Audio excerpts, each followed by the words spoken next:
ದೇವನಾಮಕ್ಕೆ ಸ್ತೋತ್ರವಾಗಲಿ. ಮತ್ತು ದಾವರ್ತಿ ಈ ಮುಂಜಾನೆಯಲ್ಲಿ ದೇವರ ಸನ್ನಿಧಾನದಲ್ಲಿ ದೇವರನ್ನು ಆರಾಧಿಸುವುದಕ್ಕೆ ಸರ್ವಶಕ್ತನಾದ ದೇವರು ನಮ್ಮ ಜೀವಿತದಲ್ಲಿ ಕೊಟ್ಟಂಥ ಈ ಒಂದು ಸಂದರ್ಭಕ್ಕಾಗಿ ದೇವರಿಗೆ ಕೃತಜ್ಞತೆಯನ್ನು ಸಲ್ಲಿಸುವ. ಬನ್ನಿ, ಪ್ರಾರ್ಥನೆಯೊಂದಿಗೆ ಇಂದಿನ ಆರಾಧನೆಯನ್ನು ನಾವು ಪ್ರಾರಂಭಿಸುವ. ಪ್ರಾರ್ಥನೆ ಮಾಡುವ. ಸರ್ವಶಕ್ತನಾದ ದೇವರೇ, ಈ ಪವಿತ್ರ ದಿನಕ್ಕಾಗಿ ನಿಮಗೆ ಸ್ತೋತ್ರ. ಈ ಮುಂಜಾನೆಯಲ್ಲಿ ಮತ್ತೊಂದು ಆವರ್ತಿ ನಿಮ್ಮ ಸನ್ನಿಧಾನಕ್ಕೆ ನಾವು ಸೇರಿ ಬರುವಂಥವರಾಗಿದ್ದೇವೆ. ಈ ವಾರದ ಮೊದಲನೇ ದಿನದಲ್ಲಿ ಕರ್ತನೆ, ನಿಮ್ಮನ್ನು ಆರಾಧಿಸುವುದಕ್ಕೆ, ನಿಮ್ಮನ್ನು ಸ್ತುತಿಸುವುದಕ್ಕೆ ನಮ್ಮ ಜೀವಿತದಲ್ಲಿ ಇನ್ನೊಂದು ಅವಕಾಶವನ್ನು ಕೊಟ್ಟಿದ್ದಿ. ಅದಕ್ಕಾಗಿ ನಿಮಗೆ ವಂದನೆಗಳನ್ನು ಸಲ್ಲಿಸುವಂಥವರಾಗಿದ್ದೇವೆ ಸ್ವಾಮಿ. ಹೌದು ಕರ್ತನೆ, ಕಳೆದ ಭಾನುವಾರ ನಿಮ್ಮನ್ನು ಆರಾಧಿಸಿದಂಥ ಅನೇಕರು ಕರ್ತನೆ, ಈ ದಿನದಲ್ಲಿ ಕರ್ತನೆ ಲೋಕದಿಂದ ಮಾರ್ಪಟ್ಟಿ ಕರ್ತನೆ ಅವರು ನಿತ್ಯ ವಿಶ್ರಾಂತಿಯಲ್ಲಿ ಆಗಿರುವಾಗ ನಿಮ್ಮ ಮಕ್ಕಳಾದ ನಮ್ಮ ಜೀವಿತದಲ್ಲಿ ಈ ಒಂದು ದಿನವನ್ನು ಕೊಟ್ಟಿದ್ದಿ. ಅದಕ್ಕಾಗಿ ಸ್ತೋತ್ರ. ಕೊಟ್ಟಿರುವಂಥ ಈ ಒಂದು ಸಂದರ್ಭವನ್ನು ದೇವರ ನಾಮದ ಮಹಿಮೆಗೋಸ್ಕರವಾಗಿ ನಾವು ಅದನ್ನು ಉಪಯೋಗಿಸುವಂತೆ ನಮ್ಮನ್ನು ಬಲಪಡಿಸಿ ಎಂಬುದಾಗಿ ನಾವು ಪ್ರಾರ್ಥಿಸ್ತಾ ಇದ್ದೇವೆ. ಆಡುವಂಥ ಹಾಡುಗಳು, ಧ್ಯಾನಿಸುವಂಥ ದೇವರ ವಾಕ್ಯ ಎಲ್ಲದರ ಮೂಲಕ ದೇವರ ನಾಮ ಮಹಿಮೆ ಹೊಂದಲಿ.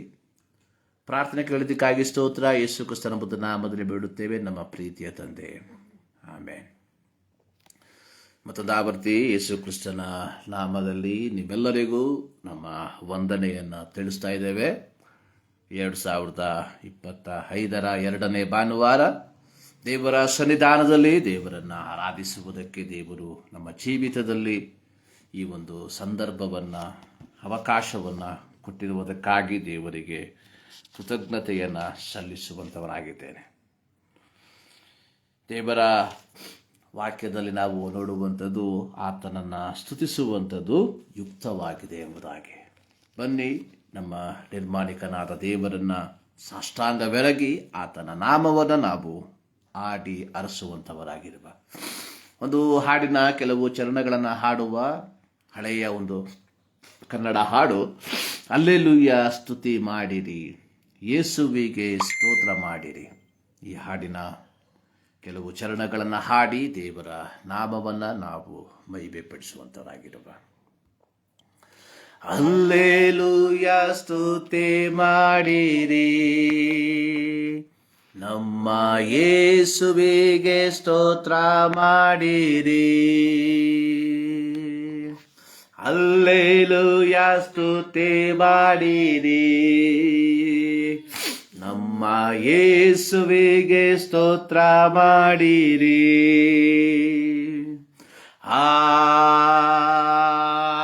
Hallelujah, hallelujah, hallelujah, hallelujah, hallelujah, hallelujah. ಶಿಲುಬೆಯ ಯಜ್ಞದಿ ನಿನ್ನ ರಕ್ತವ ಸುರಿಸಿದಿ, ಆ ಶಿಲುಬೆಯ ಯಜ್ಞದಿ ನಿನ್ನ ರಕ್ತವ ಸ್ತುತಿಸಿದಿ. ಪಾಪ ನಿವಾರಿಸಿ ಶುದ್ಧಿ ಕರಿಸಿ ರಕ್ಷಣೆ ನೀಡಿದಿ. ಪಾಪ ನಿವಾರಿಸಿ ಶುದ್ಧಿ ಪಡಿಸಿ ರಕ್ಷಣೆ ನೀಡಿದಿ. ಹಲ್ಲೆಲೂಯಾ ಸ್ತುತಿ ಮಾಡಿರಿ, ನಮ್ಮ ಯೇಸುವಿಗೆ ಸ್ತೋತ್ರ ಮಾಡಿರಿ. Hallelujah, hallelujah, hallelujah. ನನ್ನ ಜೀವಿತದಿ ಸದಾ ನಿನ್ನನ್ನೇ ಸ್ಮರಿಸುವೆನು. ನನ್ನ ಜೀವಿತದಿ ಸದಾ ನಿನ್ನನ್ನೇ ಸ್ಮರಿಸುವೆನು. ನಿನ್ನ ಆತ್ಮವೊಂದಿ ನಿನ್ನ ಚಿತ್ತ ಹರಿತು ಬಾಳುವೆ ನಾನೆಂದು. ನಿನ್ನ ಆತ್ಮವೊಂದಿ ನಿನ್ನ ಚಿತ್ತ ಅರಿತು ಬಾಳುವೆ ನಾನೆಂದು. ಹಲ್ಲೆಲೂಯಾ ಸ್ತುತಿ ಮಾಡಿರಿ, ನಮ್ಮ ಯೇಸುವಿಗೆ ಸ್ತೋತ್ರ ಮಾಡಿರಿ. Hallelujah hallelujah. ಹಾಲೆಲೂಯಾ. ಯೇಸುವನ ನಂಬಿರಿ, ನಿಜ ರಕ್ಷಣೆ ಹೊಂದಿರಿ. ಯೇಸುವ ನಂಬಿರಿ, ನಿಜ ರಕ್ಷಣೆ ಹೊಂದಿರಿ. ನಿತ್ಯ ಭಾಗ್ಯವ ಪಡೆಯಿರಿ ಎಂಬ ವಾರ್ತೆಯ ಸಾರು. ಸಾರುವೆನು, ನಿತ್ಯ ಭಾಗ್ಯವ ಪಡೆಯಿರಿ ಎಂಬ ವಾರ್ತೆಯ ಸಾರುವೆವು. ಹಲ್ಲೆಲೂಯಾ ಸ್ತುತಿ ಮಾಡಿರಿ, ನಮ್ಮ ಯೇಸುವಿಗೆ ಸ್ತೋತ್ರ ಮಾಡಿರಿ. ಹಲ್ಲೆಲೂಯಾ ಸ್ತುತಿ ಮಾಡಿರಿ, ನಮ್ಮ ಯೇಸುವಿಗೆ ಸ್ತೋತ್ರ ಮಾಡಿರಿ. Hallelujah hallelujah hallelujah. Hallelujah hallelujah hallelujah. ತೀರಲು ಯಾತ್ರೆ ನಿನ್ನ ಬಳಿನ ಬರುವೆನು. ತೀರಲು ಯಾತ್ರೆ ನಿನ್ನ ಬಳಿ ನಾ ಬರುವೆನು. ನಿತ್ಯ ಬಿಡಾರದಿ ನಿನ್ನಯ ಸ್ತುತಿಸುತ್ತ ನಿತ್ಯವು ವಾಸಿಸುವೆ. ನಿತ್ಯ ಬಿಡಾರದಿ ನಿನ್ನಯ ಸ್ತುತಿಸುತ್ತ ನಿತ್ಯವು ವಾಸಿಸುವೆ. ಹಲ್ಲೆಲೂಯಾ ಸ್ತುತಿ ಮಾಡಿರಿ, ನಮ್ಮ ಯೇಸುವಿಗೆ ಸ್ತೋತ್ರ ಮಾಡಿರಿ. ಹಲ್ಲೆಲೂಯಾ ಸ್ತುತಿ ಮಾಡಿರಿ, ನಮ್ಮ ಯೇಸುವಿಗೆ ಸ್ತೋತ್ರ ಮಾಡಿರಿ. Hallelujah hallelujah hallelujah. Hallelujah hallelujah hallelujah hallelujah hallelujah hallelujah hallelujah hallelujah hallelujah. Hallelujah ಸ್ತುತಿ ಮಾಡಿರಿ, ಯೇಸುವಿಗೆ ಸ್ತೋತ್ರ ಮಾಡಿರಿ. ಅದರ ಮೊದಲನೇ ಚರಣ, ಶಿಲುಬೆಯ ಯಜ್ಞದಿ ನಿನ್ನ ರಕ್ತವ ಸುರಿಸಿದಿ, ಪಾಪ ನಿವಾರಿಸಿ ಶುದ್ಧೀಕರಿಸಿ ರಕ್ಷಣೆ ನೀಡಿದಿ. ಈ ಮುಂಜಾನೆಯಲ್ಲಿ ದೇವರ ಸನ್ನಿಧಾನದಲ್ಲಿ ನಾವು ದೇವರನ್ನು ಆರಾಧಿಸುವುದಕ್ಕೆ ಸೇರಿ ಬಂದಿರುವಂತಹ ಏಕೈಕ ಕಾರಣ 2000 ವರ್ಷಗಳ ಹಿಂದೆ ಲೋಕದ ಪಾಪಗಳ ಪರಿಹಾರಕ್ಕೋಸ್ಕರವಾಗಿ ಯೇಸುಸ್ವಾಮಿ ಈ ಲೋಕಕ್ಕೆ ಮಾನವನ ರೂಪವನ್ನು ತಾಳಿ, ಅಪೊಸ್ತಲನಾದ ಪೌಲನು ಫಿಲಿಪ್ಪಿ ಪತ್ರಿಕೆಯಲ್ಲಿ ಬರೆದಿರುವಂಥದ್ದು, ದಾಸನ ರೂಪವನ್ನು ತಾಳಿ ಈ ಲೋಕಕ್ಕೆ ಬಂದು ಶಿಲುಬೆಯ ಮರಣವನ್ನು ಹೊಂದುವಷ್ಟು ತನ್ನನ್ನು ತಗ್ಗಿಸಿಕೊಂಡನು ಎಂಬುದಾಗಿ. ಶಿಲುಬೆಯ ಮರಣವನ್ನು ಹೊಂದುವಷ್ಟು ವಿಧೇಯನಾದನು. ಯಾತಕ್ಕೋಸ್ಕರವಾಗಿ ಶಿಲುಬೆಯ ಮರಣವನ್ನು ಹೊಂದಿದ್ದು? ಲೋಕದ ಪಾಪದ ಪರಿಹಾರಕ್ಕೆ ತನ್ನನ್ನು ತಾನೇ ಯಜ್ಞಾರ್ಪಿತನಾಗಿ ಅರ್ಪಿಸಿಕೊಳ್ಳುವುದಕ್ಕೆ.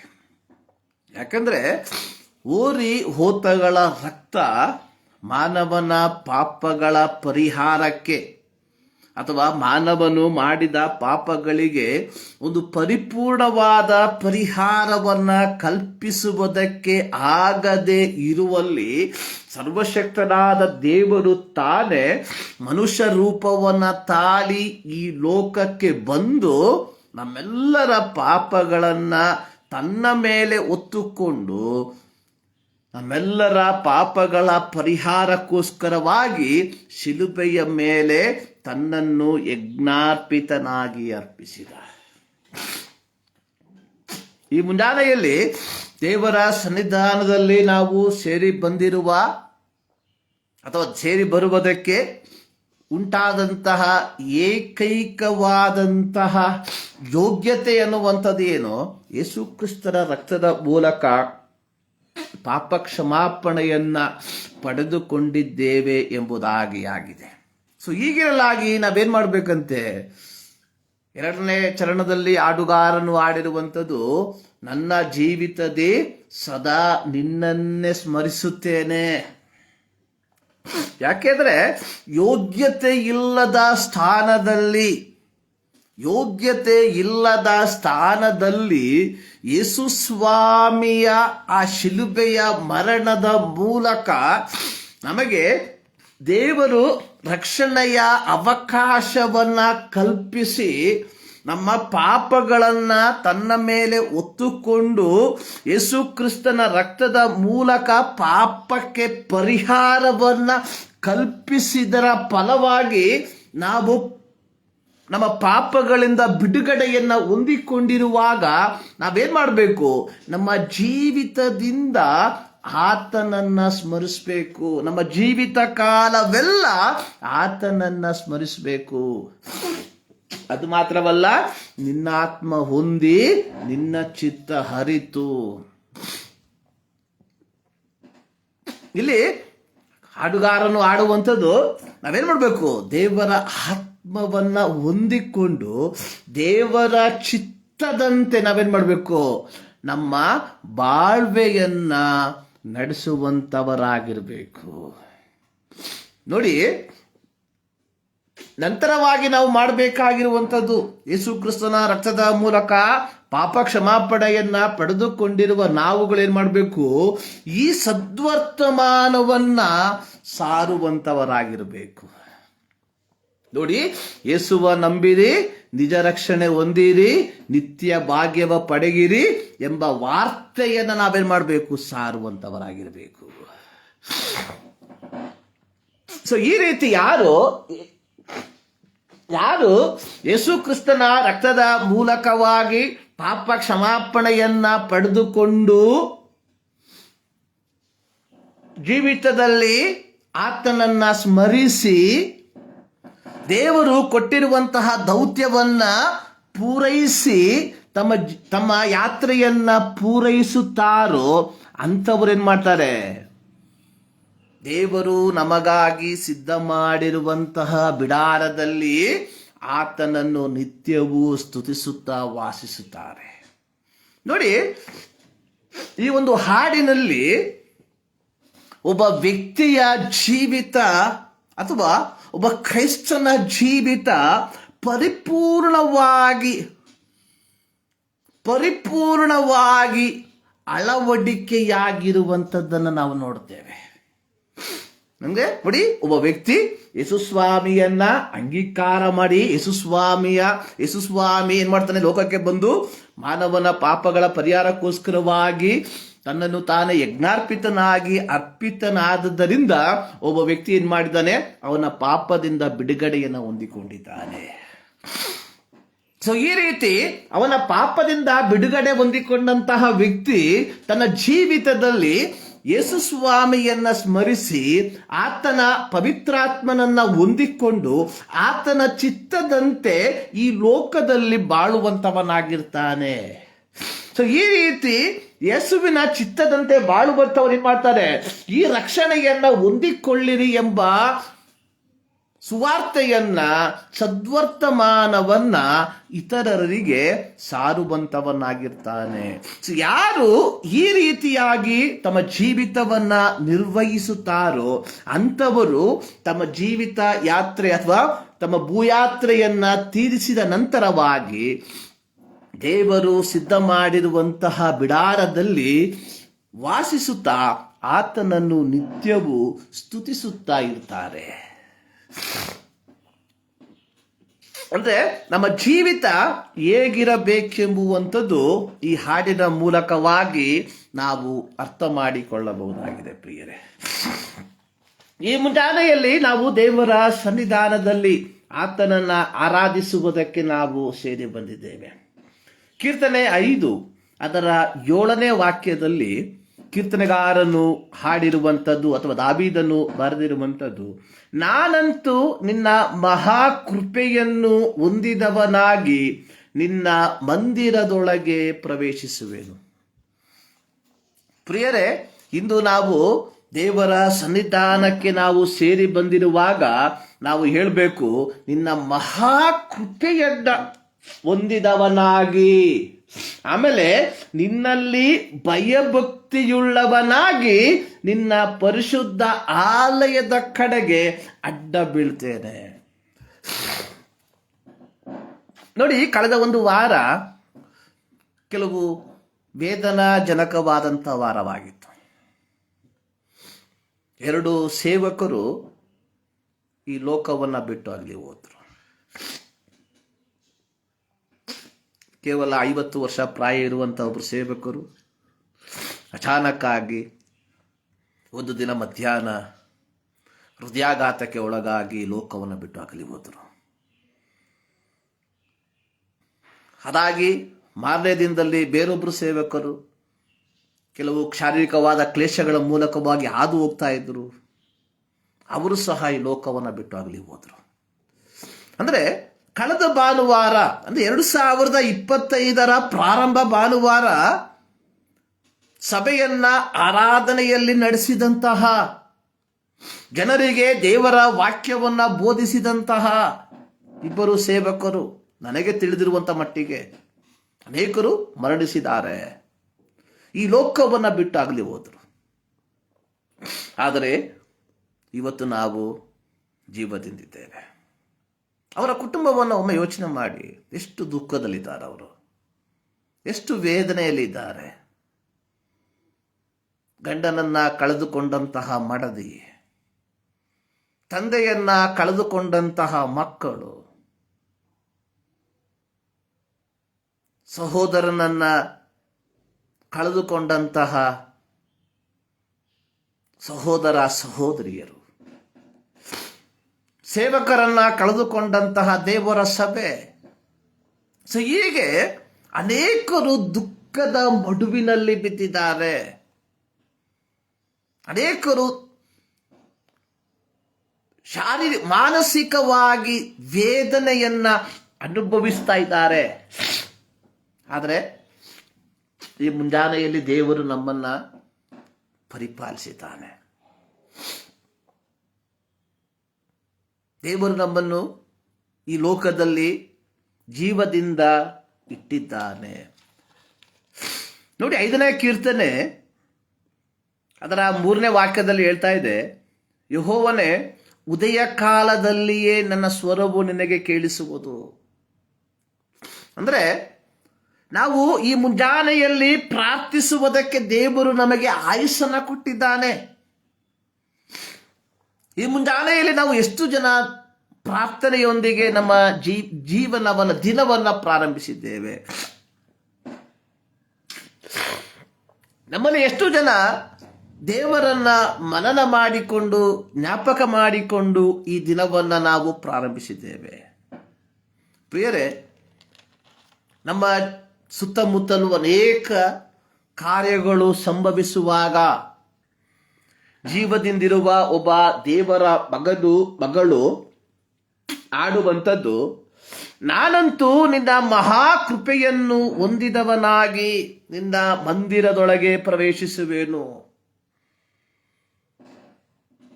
ನಾವೆಲ್ಲರೂ ಆಡುವಂಥ ಒಂದು ಹಾಡು, ನಾವು ಉಳಿದಿರುವುದು ದೇವರ ಕರುಣೆಗಿಂತ.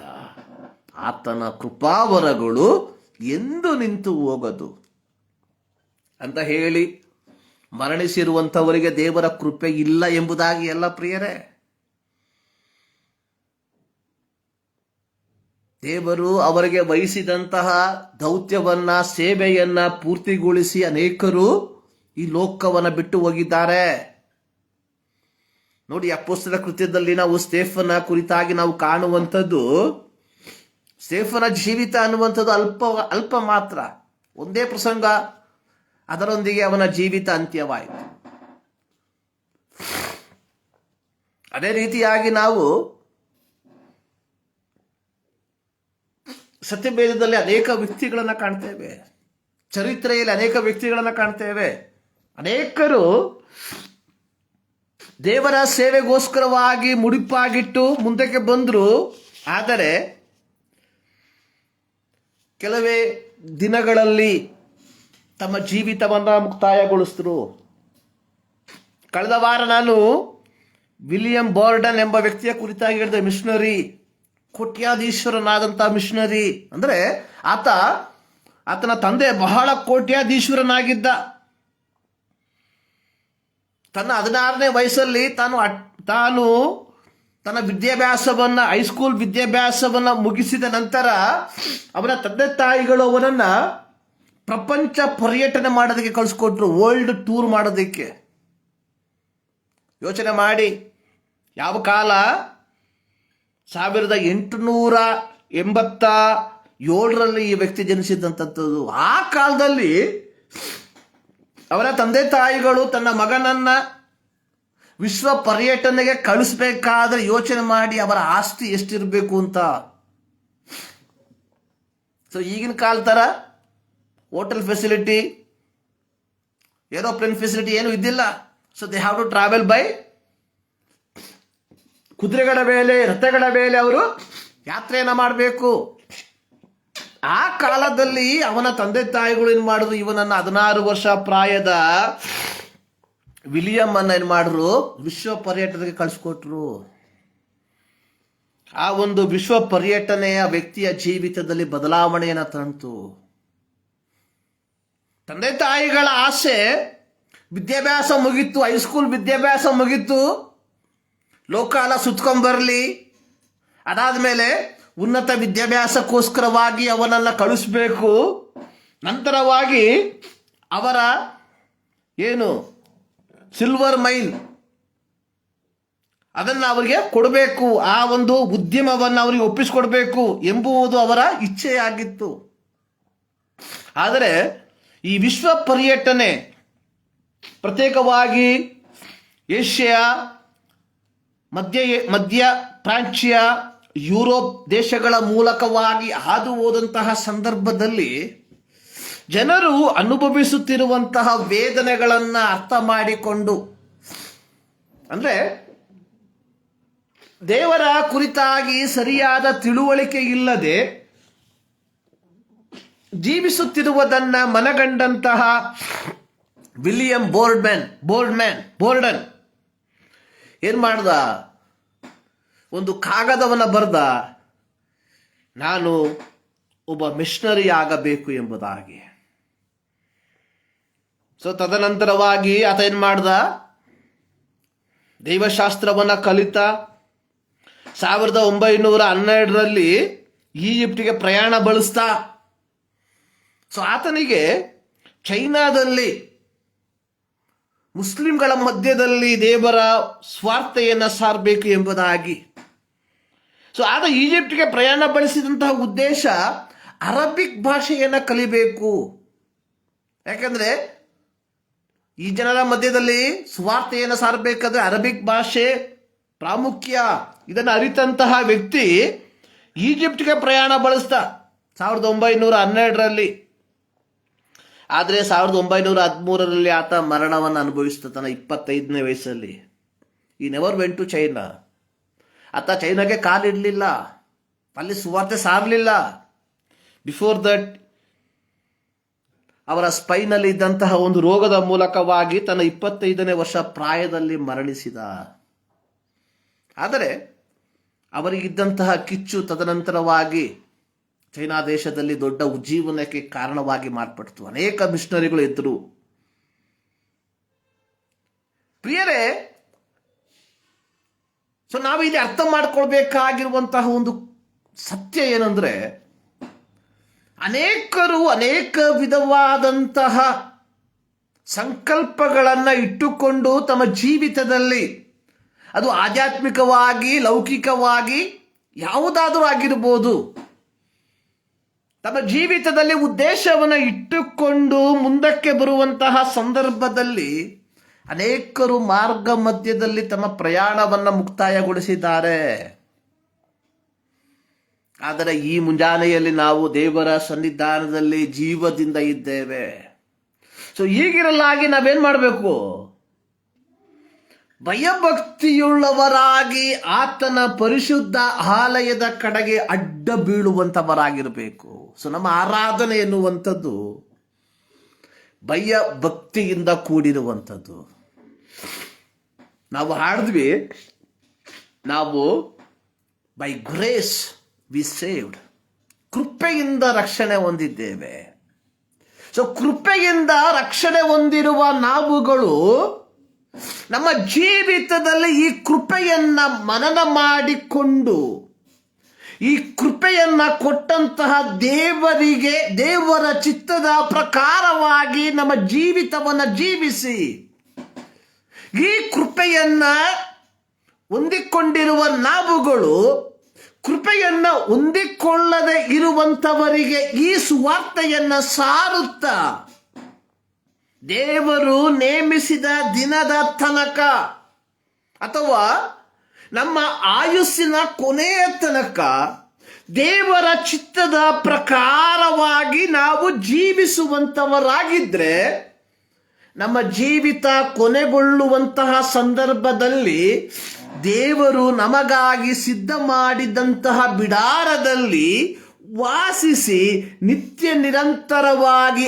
ಆತನನ್ನ ಸ್ತುತಿಸುವಂತಹ ಭಾಗ್ಯವನ್ನ ದೇವರು ನಮಗೆ ಕೊಡ್ತಾನೆ. ನಮ್ಮ ಕ್ರೈಸ್ತ ಜೀವಿತ ಈ ಪ್ರಕಾರವಾಗಿ ಆಗಿದ್ದೀಯ ಎಂಬುದನ್ನ ಈ ಮುಂಜಾನೆಯಲ್ಲಿ ಒಮ್ಮೆ ಮನನ ಮಾಡಿಕೊಳ್ಳಬೇಕಾದಂಥದ್ದು ಬಹಳ ಪ್ರಾಮುಖ್ಯ.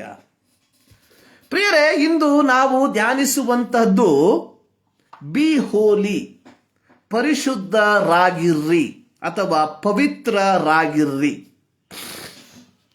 ಏನು ಪವಿತ್ರತೆ?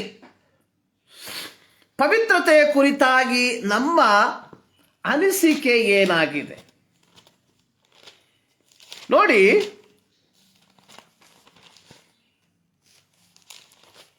ದೇವರ ವಾಕ್ಯದಲ್ಲಿ ನಾವು ಅನೇಕ ವಿಧವಾದಂತಹ ಕಾರ್ಯಗಳನ್ನು ನಾವು ಕಾಣ್ತೇವೆ.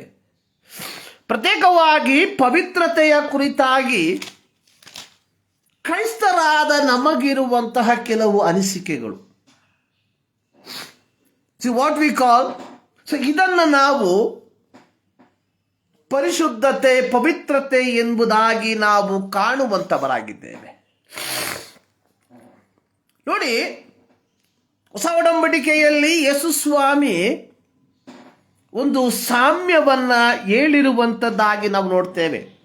ಲೂಕನು ಬರೆದ ಸುವಾರ್ತೆ 18ನೇ ಅಧ್ಯಾಯ ಅದರ 9ರಿಂದ 14 ವಾಕ್ಯಗಳಲ್ಲಿ ಈ ಸಾಮ್ಯವನ್ನ ಬರೆದಿರುವಂಥದ್ದಾಗಿ ನೋಡುತ್ತೇವೆ. ಸೊ ಇಲ್ಲಿ ಇಬ್ಬರು ವ್ಯಕ್ತಿಗಳು ಪ್ರಾರ್ಥಿಸುವುದಕ್ಕೋಸ್ಕರವಾಗಿ ದೇವಾಲಯಕ್ಕೆ ಹೋಗ್ತಾ ಇದ್ದಾರೆ. ಒಬ್ಬ ಫರಿಸಾಯನು, ಮತ್ತೊಬ್ಬ ಸುಂಕದವನು. ಫರಿಸಾಯನು ಅಂದರೆ ದೇವರ ಧರ್ಮಶಾಸ್ತ್ರವನ್ನ ಕಲಿತಿರುವಂಥವನು, ದೇವರ ಧರ್ಮಶಾಸ್ತ್ರವನ್ನ ಬೋಧಿಸುವಂಥವನು ಆಗಿರುವಂಥವನು. ನೋಡಿ, ಸತ್ಯವೇದದಲ್ಲಿ ನಾವು ಪೌಲನ ಕುರಿತಾಗಿ ನಾವು ನೋಡುತ್ತೇವೆ. ಪೌಲ ತನ್ನನ್ನು ತಾನೇ ಪರಿಚಯ ಪಡಿಸಿಕೊಳ್ಳುವಂಥದ್ದು ನಾನು ಫರಿಸಾಯನು ಎಂಬುದಾಗಿ. ಎ ಟೀಚರ್, ಬೋಧಕ ಅಥವಾ ಬೋಧನೆ ಮಾಡುವಂತಹ ವ್ಯಕ್ತಿ. ಇಲ್ಲಿ ಒಬ್ಬ ಫರಿಸಾಯ ಅಥವಾ ಇಸ್ರಾಯೇಲ್ ಜನರಿಗೆ ಬೋಧನೆ ಮಾಡುವಂತಹ ಒಬ್ಬ ವ್ಯಕ್ತಿ, ಹಾಗೆ ಒಬ್ಬ ಸುಂಕದವನು. ಈತನು ಇಸ್ರಾಯೇಲ್ ಗೋತ್ರದವನೇ. ಆದರೆ ಈತ ರೋಮನ್ನರಿಗೋಸ್ಕರವಾಗಿ ಕೆಲಸ ಮಾಡುವಂತಹ ವ್ಯಕ್ತಿ, ರೋಮನ್ನರಿಗೋಸ್ಕರವಾಗಿ ತೆರಿಗೆಯನ್ನು ವಸೂಲಿ ಮಾಡುವಂತಹ ವ್ಯಕ್ತಿ ಯಾರು? ಈ ಸುಂಕದವ. ಈ ಫರಿಸಾಯರು ಈ ಸುಂಕದವರನ್ನು ಹಾಗೆ ಮಾಡ್ತಾ ಇದ್ರು.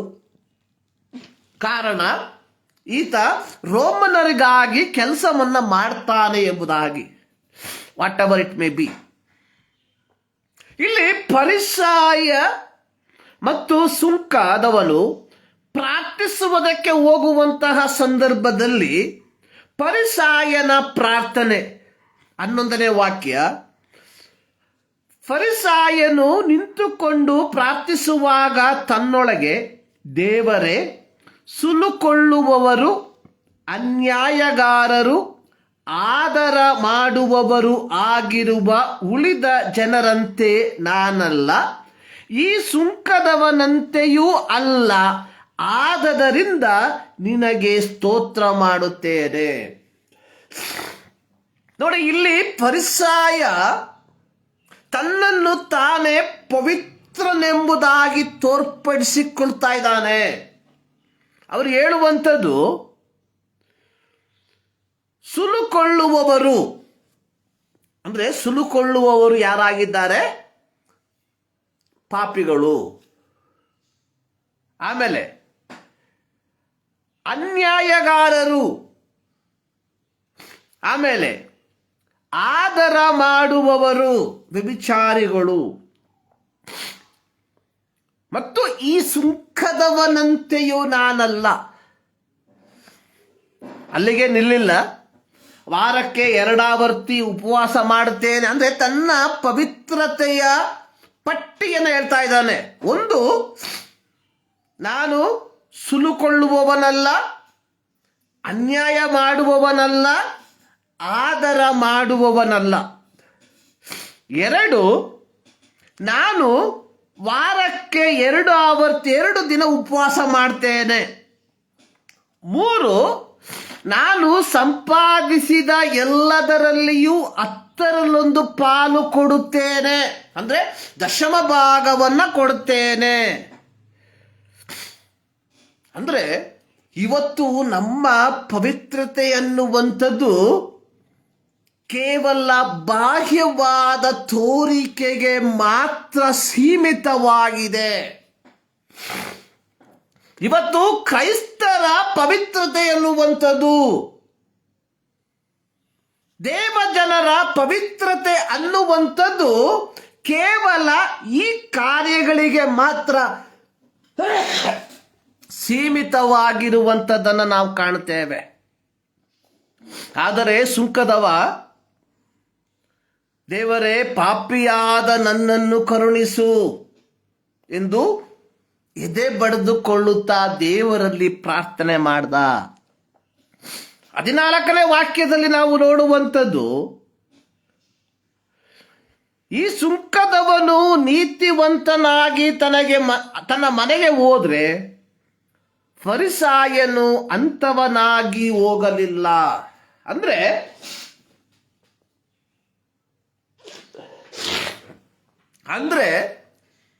ಇಲ್ಲಿ ಸುಂಕದವನು ತನ್ನ ಜೀವಿತವನ್ನ ಪರಿಪೂರ್ಣವಾಗಿ ದೇವರ ಸನ್ನಿಧಾನದಲ್ಲಿ ಸಮರ್ಪಿಸಿ ತನ್ನನ್ನು ಒಂದು ಎಕ್ಸ್ರೇ ಮಿಷನ್ ಮೂಲಕವಾಗಿ ಹಾದು ಹೋಗುವಂತೆ ಮಾಡಿ ತನ್ನಲ್ಲಿರುವ ನ್ಯೂನ್ಯತೆಗಳನ್ನು ಕಂಡುಕೊಂಡು ಆ ನ್ಯೂನ್ಯತೆಗಳಿಗೆ ಪಾಪ ಕ್ಷಮಾಪಣೆಯನ್ನು ಪಡೆದುಕೊಂಡು ದೇವರ ಮುಂಭಾಗದಲ್ಲಿ ನೀತಿವಂತನಾಗಿ ಅವನು ಹೊರಟು ಹೋಗಿದ್ದರೆ, ಈ ಫರಿಸಾಯನು ತನ್ನ ಬಾಹ್ಯವಾದ ಕಾರ್ಯಗಳನ್ನು ಮಾತ್ರ ದೇವರ ಮುಂಭಾಗದಲ್ಲಿ ಹೇಳಿ ತನ್ನನ್ನು ತಾನೇ ನಾನು ಪವಿತ್ರನು ಎಂಬುದಾಗಿ ತೋರ್ಪಡಿಸಿಕೊಳ್ಳುವುದಕ್ಕೆ ಪ್ರಯತ್ನಿಸುವಂಥದ್ದಾಗಿ ನಾವು ನೋಡುತ್ತೇವೆ. ಪ್ರಿಯರೇ, ಇಂದು ನಾವುಗಳು ಸಹ ಇಂತಹ ಒಂದು ಗುಂಪಿಗೆ ಸೇರಿದವರಾಗಿದ್ದೇವ. ನಾವು ಹೇಳುವಂಥದ್ದು, ನಾನು ಉಪವಾಸ ಮಾಡ್ತೇನೆ, ನಾನು ಕಾಣಿಕೆಯನ್ನ ಕೊಡ್ತೇನೆ, ನಾನು ದಶಮ ಭಾಗವನ್ನು ಕೊಡ್ತೇನೆ, ನಾನು ಸೇವಕರಿಗೆ ಅವರ ಪ್ರತಿ ತಿಂಗಳು ಸಹಾಯ ಮಾಡ್ತೇನೆ, ಆಲಯವನ್ನು ಕಟ್ಟುವುದಕ್ಕೆ ಧನ ಸಹಾಯವನ್ನು ಮಾಡ್ತೇನೆ. ಇದ್ಯಾವುದು ನಮ್ಮನ್ನ ಪವಿತ್ರರಾಗುವುದಕ್ಕೆ ಮುನ್ನಡೆಸುವಂಥದ್ದಲ್ಲ ಎಂಬುದನ್ನ ಈ ಮುಂಜಾನೆಯಲ್ಲಿ ನಾವುಗಳು ಯೋಚಿಸಬೇಕಾಗಿದೆ. ಪ್ರಿಯರೇ, ಬಿ ಹೋಲಿ, ಪವಿತ್ರರಾಗಿರ್ರಿ. ವಾಟ್ ಇಟ್ ಮೀನ್ ನೋಡಿ, ಪವಿತ್ರತೆ ಅನ್ನುವಂಥದ್ದು ಸತ್ಯವೇದದ ಮೂಲ. It's a foundational. ಆದಿಕಾಂಡ ಪುಸ್ತಕದಲ್ಲಿ ನಾವು ನೋಡುವಂಥದ್ದು, when God created Adam, ದೇವರು ಆದಾಮನನ್ನ ಸೃಷ್ಟಿ ಮಾಡಿದಾಗ ಒಂದು ಪರಿಪೂರ್ಣತೆಯಲ್ಲಿ ಸೃಷ್ಟಿ ಮಾಡ್ದ. ಸೊ ಅವನಲ್ಲಿ ಯಾವ ವಿಧವಾದ ನ್ಯೂನ್ಯತೆಗಳು ಇರಲಿಲ್ಲ. ಸೊ ಅದೇ ರೀತಿಯಲ್ಲಿ ಆದಾಮನ ಪಕ್ಕೆಯ ಎಲುಬನ್ನ ತೆಗೆದು ಒಂದು ಸ್ತ್ರೀಯನ್ನ ರೂಪಿಸಿದಾಗ ಆಕೆಯೂ ಸಹ ಒಂದು ಪರಿಪೂರ್ಣಳಾಗಿದ್ದಳು. ಆದುದರಿಂದಲೇ ಸಂಜೆಯ ತಂಗಾಳಿಯಲ್ಲಿ ಯೆಹೋವನು ಇಳಿದು ಬರುವಂತಹ ಸಂದರ್ಭದಲ್ಲಿ ಪವಿತ್ರನಾದ ದೇವರ ಮುಂಭಾಗದಲ್ಲಿ ಪವಿತ್ರತೆಯಲ್ಲಿ ರೂಪಿಸಲ್ಪಟ್ಟಂತಹ ಮನುಷ್ಯರಾದ ಆದಾಮನು ಅವ್ವಳು ಓಡೋಡಿ ಬರ್ತಾ ಇದ್ರು. ಆದರೆ 3ನೇ ಅಧ್ಯಾಯಕ್ಕೆ ನಾವು ಗಮನವನ್ನು ಹರಿಸುವ ಆದಿಕಾಂಡ 3ನೇ ಅಧ್ಯಾಯದಲ್ಲಿ ನಾವು ನೋಡುವಂತಹ ಸಂದರ್ಭದಲ್ಲಿ ಈ ಮನುಷ್ಯರ ಪವಿತ್ರತೆಗೆ ಚ್ಯುತಿ ಸಂಭವಿಸಿತು. ನೋಡಿ, ದೇವರು ತಿನ್ನಬಾರದೆಂದು ಹೇಳಿದ ಹಣ್ಣನ್ನ ಅವ್ವಳು ಸರ್ಪದ ಅಥವಾ ಶೈತಾನನ ಮಾತನ್ನ ಕೇಳಿ ತಿಂದದ್ದರ ಫಲವಾಗಿ ದೇ ಬಿಕಮ್ ನೇಕೆಡ್, ಅವರು ಬೆತ್ತಲಾದರು. ಅದುವರೆಗೂ ಅವರನ್ನ ಆವರಿಸಿಕೊಂಡಿದ್ದಂತಹ ದೈವಿಕ ಸಾನ್ನಿಧ್ಯ ಅವರನ್ನ ಬಿಟ್ಟೋಯ್ತು. ಸೊ ಯಾವಾಗ ಆದಾಮ ಮತ್ತು ಹವ್ವ ದೇವರ ಮಾತಿಗೆ ಅವಿಧೇಯರಾದರೋ ಆ ಕ್ಷಣದಲ್ಲಿ ಅವರಿಗಿದ್ದಂತಹ ದೈವಿಕ ಸಾನ್ನಿಧ್ಯ ಬಿಟ್ಟೋಯ್ತು. ಯಾವಾಗ ದೇವರ ಸಾನ್ನಿಧ್ಯ ಬಿಟ್ಟೋಯ್ತು, they realise that they are naked. ಅವರಿಗೆ ಗೊತ್ತಾಯ್ತು ನಾವು ಬೆತ್ತಲಾಗಿದ್ದೇವೆ. ಸಂಜೆಯ ತಂಗಾಳಿಯಲ್ಲಿ ಯೆಹೋವನು ತೋಟಕ್ಕೆ ಇಳಿದು ಬಂದಂತಹ ಸಂದರ್ಭದಲ್ಲಿ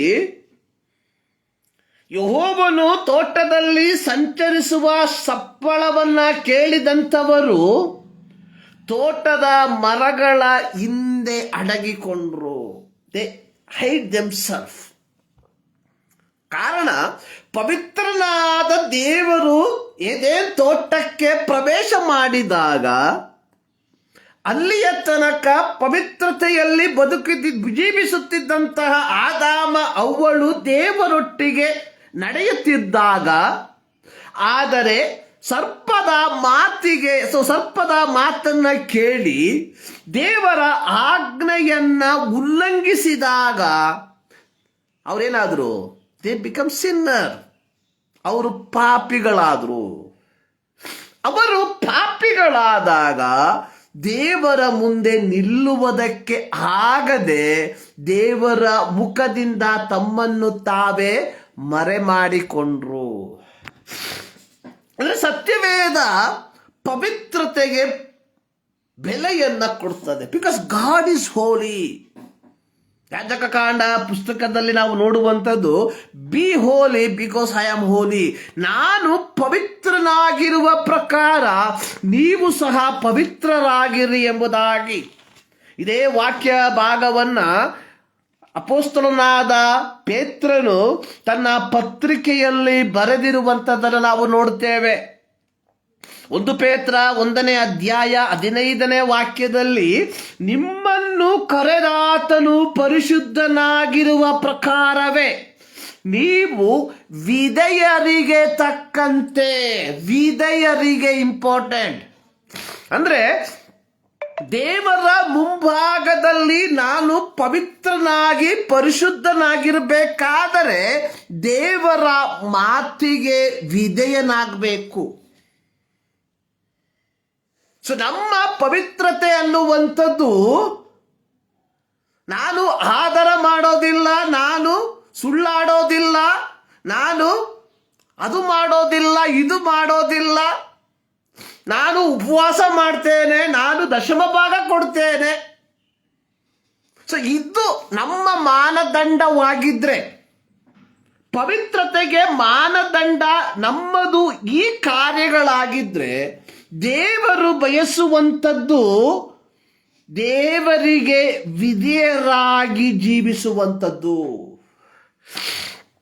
ಇಲ್ಲಿ ಪೇತ್ರ ಹೇಳಿರುವಂಥದ್ದು, ನಿಮ್ಮನ್ನು ಕರೆದಾತನು ಪರಿಶುದ್ಧನಾಗಿರುವ ಪ್ರಕಾರವೇ ನೀವು ವಿಧೇಯರಿಗೆ ತಕ್ಕಂತೆ ನಿಮ್ಮ ಎಲ್ಲ ನಡವಳಿಕೆಯಲ್ಲಿ ಪರಿಶುದ್ಧರಾಗಿರ್ರಿ.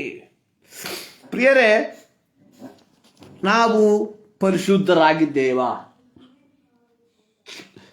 ಯೇಸು ಕ್ರಿಸ್ತನ ರಕ್ತದ ಮೂಲಕ ಪಾಪ ಕ್ಷಮಾಪಣೆಯನ್ನ ಪಡೆದುಕೊಂಡು ದೇವರ ಮಕ್ಕಳೆಂಬ ಪದವಿಯಲ್ಲಿ ಜೀವಿಸುತ್ತಿರುವ ನಾವುಗಳು ಪರಿಶುದ್ಧರಾಗಿದ್ದೇವಾ? ಈ ಒಂದು ಪ್ರಶ್ನೆ ಈ ಮುಂಜಾನೆಯಲ್ಲಿ ನಮಗೆ ನಾವೇ ಕೇಳಿಕೊಳ್ಳಬೇಕಾದಂಥದ್ದು ಬಹಳ ಪ್ರಾಮುಖ್ಯ. ನೋಡಿ,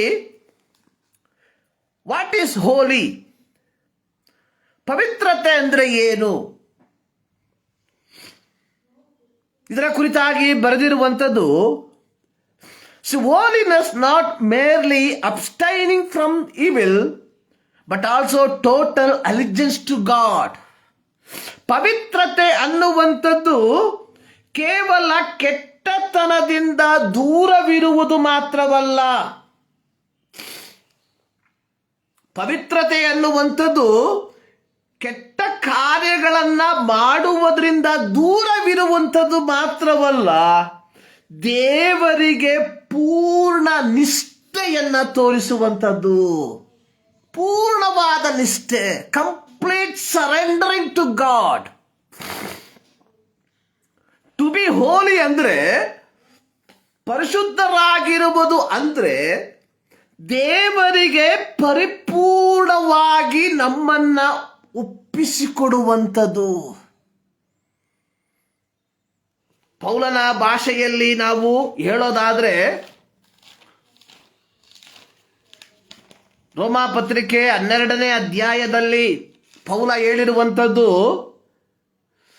ನಿಮ್ಮ ನಿಮ್ಮ ದೇಹಗಳನ್ನ ದೇವರಿಗೆ ಮೀಸಲಾಗಿಯೂ ಮೆಚ್ಚುಗೆಯಾಗಿಯೂ ಇರುವ ಸಜೀವ ಯಜ್ಞವಾಗಿ ಸಮರ್ಪಿಸುವಂಥದ್ದು. ಅದರ 2ನೇ ವಾಕ್ಯದಲ್ಲಿ, ಇಹಲೋಕದ ನಡವಳಿಕೆಯನ್ನ ಅನುಸರಿಸದೆ ನೂತನ ಮನಸ್ಸನ್ನು ಹೊಂದಿಕೊಂಡು ಪರಲೋಕ ಭಾವದವರಾಗುವುದು. ಪರಲೋಕ ಭಾವದವರು ಅಂದ್ರೆ ನಾವು ಈ ಲೋಕದಲ್ಲಿ ಜೀವಿಸುವಾಗ ಈ ಲೋಕದ ಆಸೆ ಆಕಾಂಕ್ಷೆಗಳಿಗೆ ಅನುಗುಣವಾಗಿ ಅಲ್ಲ, ಬದಲಾಗಿ ಪರಲೋಕದ ರೆಪ್ಲಿಕವಾಗಿ ಈ ಲೋಕದಲ್ಲಿ ಜೀವಿಸುವಂಥದ್ದು. ಪವಿತ್ರತೆ ಅಂದ್ರೆ ಲೋಕದಿಂದ ಬೇರ್ಪಟ್ಟು ಜೀವಿಸುವಂಥದ್ದು ಎಂಬುದಾಗಿ ಅಲ್ಲ. ಬೇರ್ಪಟ್ಟು ಅಂತ ಹೇಳಿದ್ರೆ ಕ್ರೈಸ್ತರೆಲ್ಲರೂ ಸೇರಿಬಿಟ್ಟು ಒಂದು ಕಾಲೋನಿ ಮಾಡಿಬಿಟ್ಟು ಆ ಕಾಲೋನಿಯಲ್ಲಿ ವಾಸ ಮಾಡುವಂಥದ್ದಲ್ಲ ಪವಿತ್ರತೆ. ಅಥವಾ ಎಲ್ಲ ಕ್ರೈಸ್ತರು ಒಟ್ಟಾಗಿ ಸೇರಿ ಒಂದು ಲೇಔಟ್ನ ಮಾಡಿಬಿಟ್ಟು ಆ ಲೇಔಟ್ನಲ್ಲಿ ಜೀವಿಸುವಂಥದ್ದಲ್ಲ ಪವಿತ್ರತೆ. ಪವಿತ್ರತೆ ಅನ್ನುವಂಥದ್ದು ಸೊ ವೇರ್ ವಿ ಆರ್, ನಾವೆಲ್ಲಿದ್ದೇವೋ ಅಲ್ಲಿ ಆ ಜನರ ಆಚರಣೆಗೆ ಅನುಗುಣವಾಗಿ ಜೀವಿಸದೆ ಅಥವಾ ಆ ಜನರ ನಡವಳಿಕೆಗೆ ಅನುಗುಣವಾಗಿ ಜೀವಿಸದೆ ಒಂದು ಪರಲೋಕ ಭಾವದವರಾಗಿ ಜೀವಿಸುವಂಥದ್ದು, ಅದು ದೇವರು ಬಯಸುವಂತಹ ಪವಿತ್ರತೆ. ಪ್ರಿಯರೇ, ಪವಿತ್ರತೆ ಅನ್ನುವಂಥದ್ದು ಕೇವಲ ಕೆಟ್ಟತನವನ್ನ ಮಾಡದೇ ಇರುವಂಥದ್ದಲ್ಲ. ಮತ್ತೆ ಹೇಳ್ತಾ ಇದ್ದೇನೆ, ಬದಲಾಗಿ ದೇವರಿಗೆ ಪೂರ್ಣ ನಿಷ್ಠೆಯನ್ನು ನಾವು ತೋರಿಸುವಂಥದ್ದು. ನಮ್ಮ ಮರುಭೂ ಯಾತ್ರೆಯಲ್ಲಿ ಪ್ರತ್ಯೇಕವಾಗಿ ನಾವು ಈ ಲೋಕದಲ್ಲಿ ಜೀವಿಸುತ್ತಿರುವಾಗ ಕ್ರೈಸ್ತರೆಂಬುದಾಗಿ ನಮ್ಮನ್ನು ನಾವೇ ಕರೆಸಿಕೊಳ್ಳುತ್ತಿರುವಾಗ, ಪ್ರಿಯರೇ, 1 ಪೇತ್ರ 1ನೇ ಅಧ್ಯಾಯ 15ನೇ ವಾಕ್ಯದಲ್ಲಿ ಪೇತ್ರನು ಹಳೆಯ ಒಡಂಬಡಿಕೆಯ ವಾಕ್ಯ ಭಾಗವನ್ನು ಉದ್ಧರಿಸಿ ಬರೆದ ರೀತಿಯಲ್ಲಿ, ಸೊ ನಿಮ್ಮನ್ನು ಕರೆದಾತನು ಪರಿಶುದ್ಧನಾಗಿರುವ ಪ್ರಕಾರ ನಾವುಗಳು ನಮ್ಮ ನಡವಳಿಕೆಯಲ್ಲಿ ಪರಿಶುದ್ಧರಾಗಿದ್ದೇವ. ನಾವು ಕೆಲಸ ಮಾಡುವಂತಹ ಸ್ಥಳಗಳಲ್ಲಿ ಪರಿಶುದ್ಧರಾಗಿದ್ದೇವ ಅಂದ್ರೆ ನಾವು ನಂಬಿಗಸ್ತರಾಗಿದ್ದೇವ. ನಮ್ಮ ಪವಿತ್ರತೆ ಎನ್ನುವಂಥದ್ದು ವಾರಕ್ಕೆ 1 ದಿನ ನಾವು ತೆಗೆದುಕೊಳ್ಳುವಂತಹ ಉಪವಾಸ. ನಮ್ಮ ಪವಿತ್ರತೆ ಅನ್ನುವಂಥದ್ದು ನಮ್ಮ ತಿಂಗಳ ವರಮಾನದಲ್ಲಿ ಸಭೆಗೆ ಕೊಡುವಂತಹ ದಶಮ ಭಾಗ. ನಮ್ಮ ಪವಿತ್ರತೆ ಅನ್ನುವಂಥದ್ದು ದೇವರ ಸೇವೆಗೆ ನಾವು ಕೊಡುವಂತಹ ಆರ್ಥಿಕತೆ.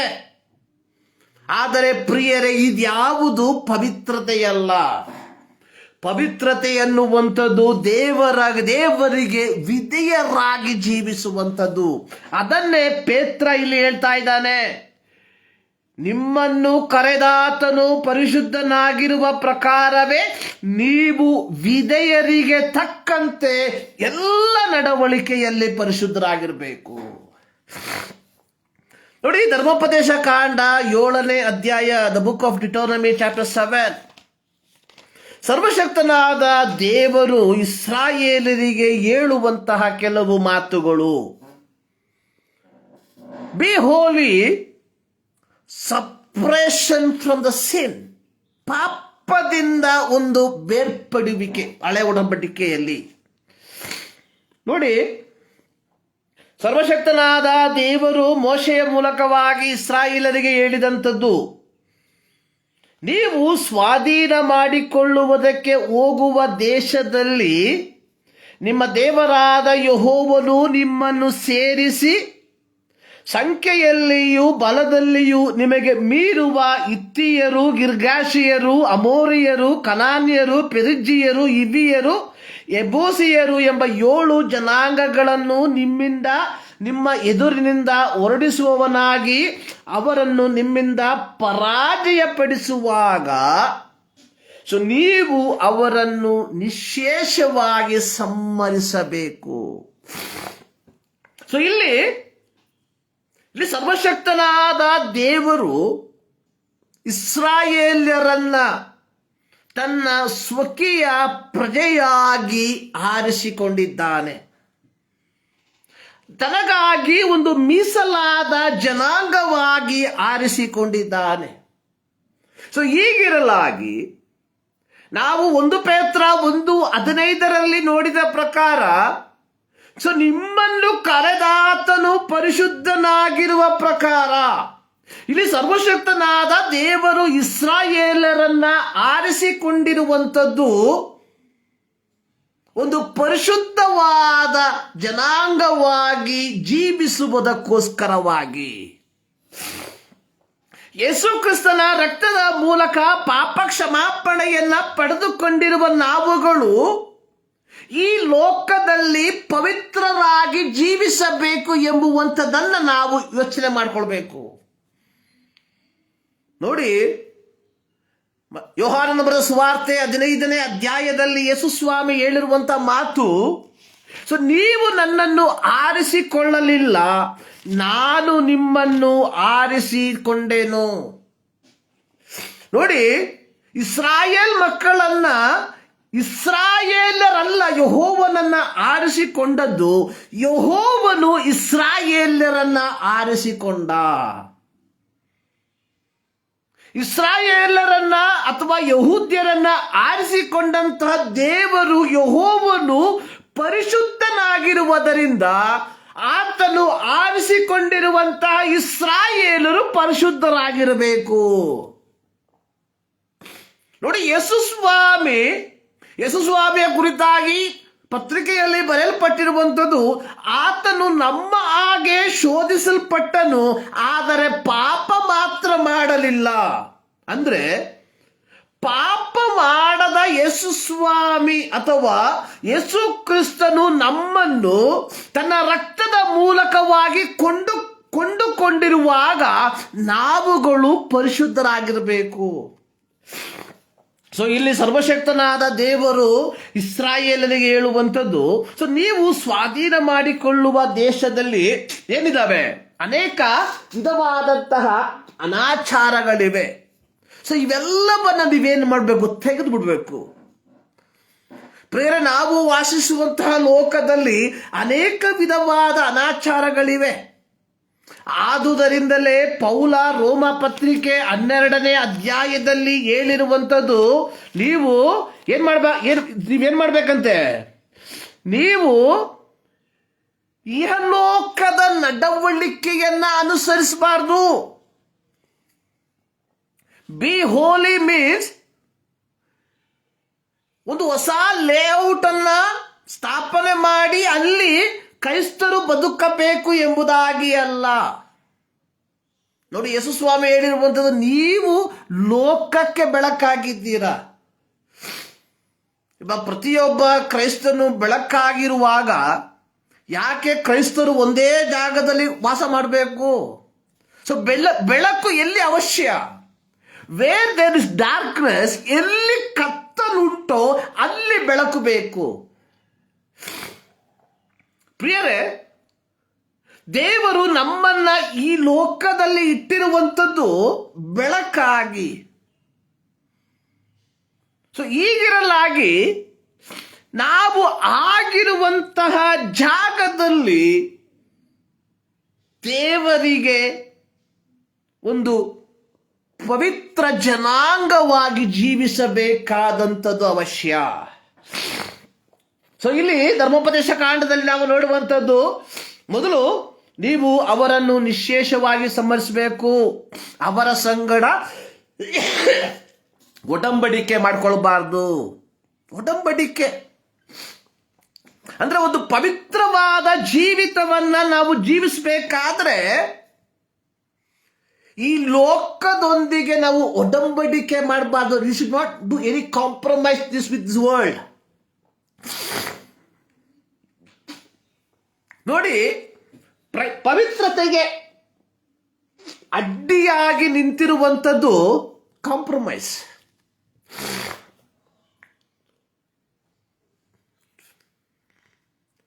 ಪರವಾಗಿಲ್ಲ, ಚಲೇಗ.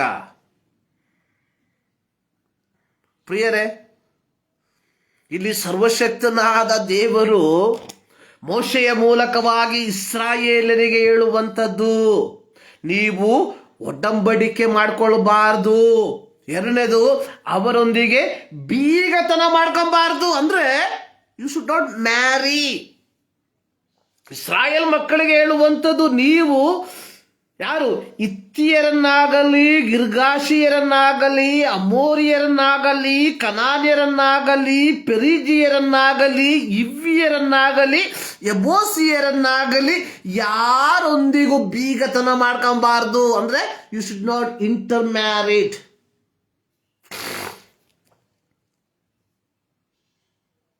ಯಾಕೆ? ಕಾರಣ ಹೇಳ್ತಾ ಇದ್ದಾರೆ ದೇವರು.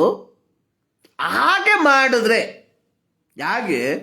ಸೊ ನೀವು ಈ ಜನಾಂಗದವರೊಟ್ಟಿಗೆ ಬೀಗತನ ಮಾಡಿದ್ರೆ ಅಥವಾ ಸಂಬಂಧಕ್ಕೆ ಏರ್ಪಟ್ರೆ what will happen?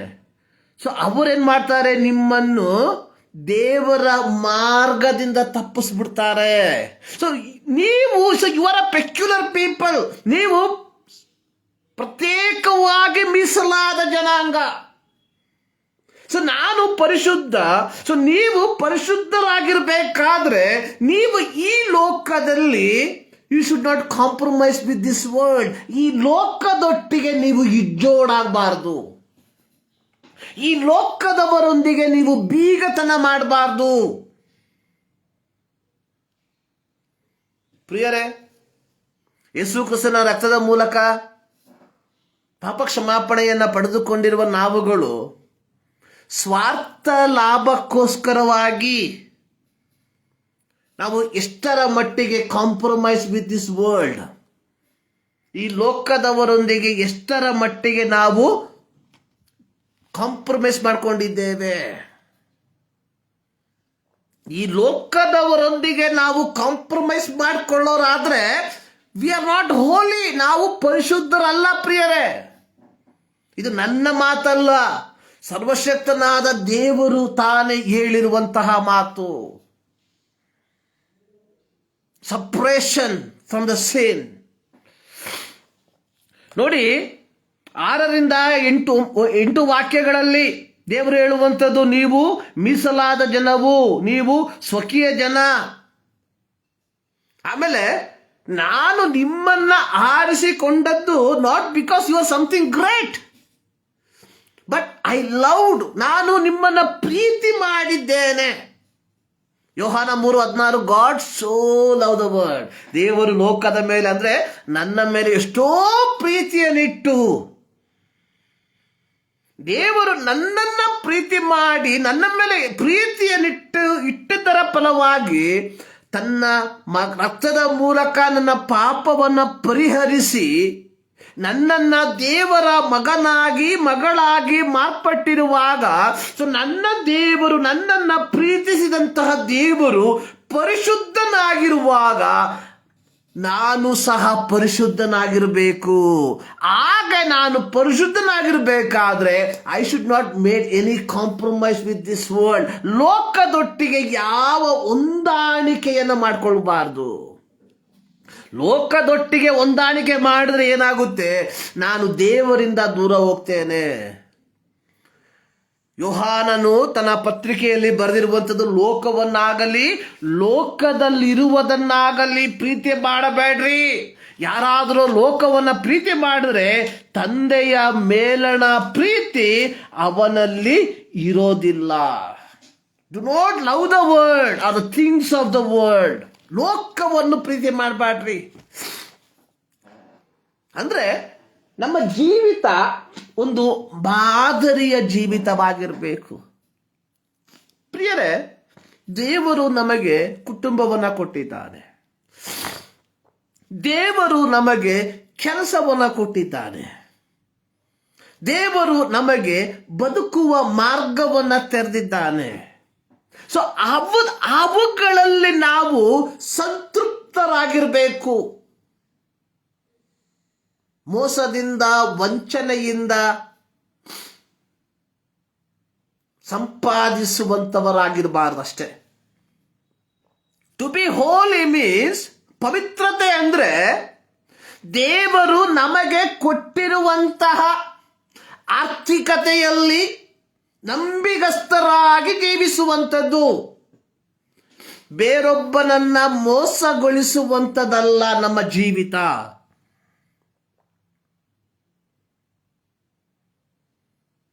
B Holi. So B holy ಅಂದ್ರೆ ಏನು? ನಾವು ದೇವರಿಗೆ ವಿಧೇಯರಾಗಬೇಕು. ಸೊ ಇಲ್ಲಿ ಇದೇ ಹೇಳ್ತಾ ಇರೋದು, ಇಲ್ಲಿ ಸರ್ವಶಕ್ತನಾದ ದೇವರು ಹೇಳುವಂಥದ್ದು, ನೀವೇನ್ ಮಾಡಬೇಕು? ನನ್ನ ಮಾತಿಗೆ ವಿಧೇಯರಾಗಬೇಕು.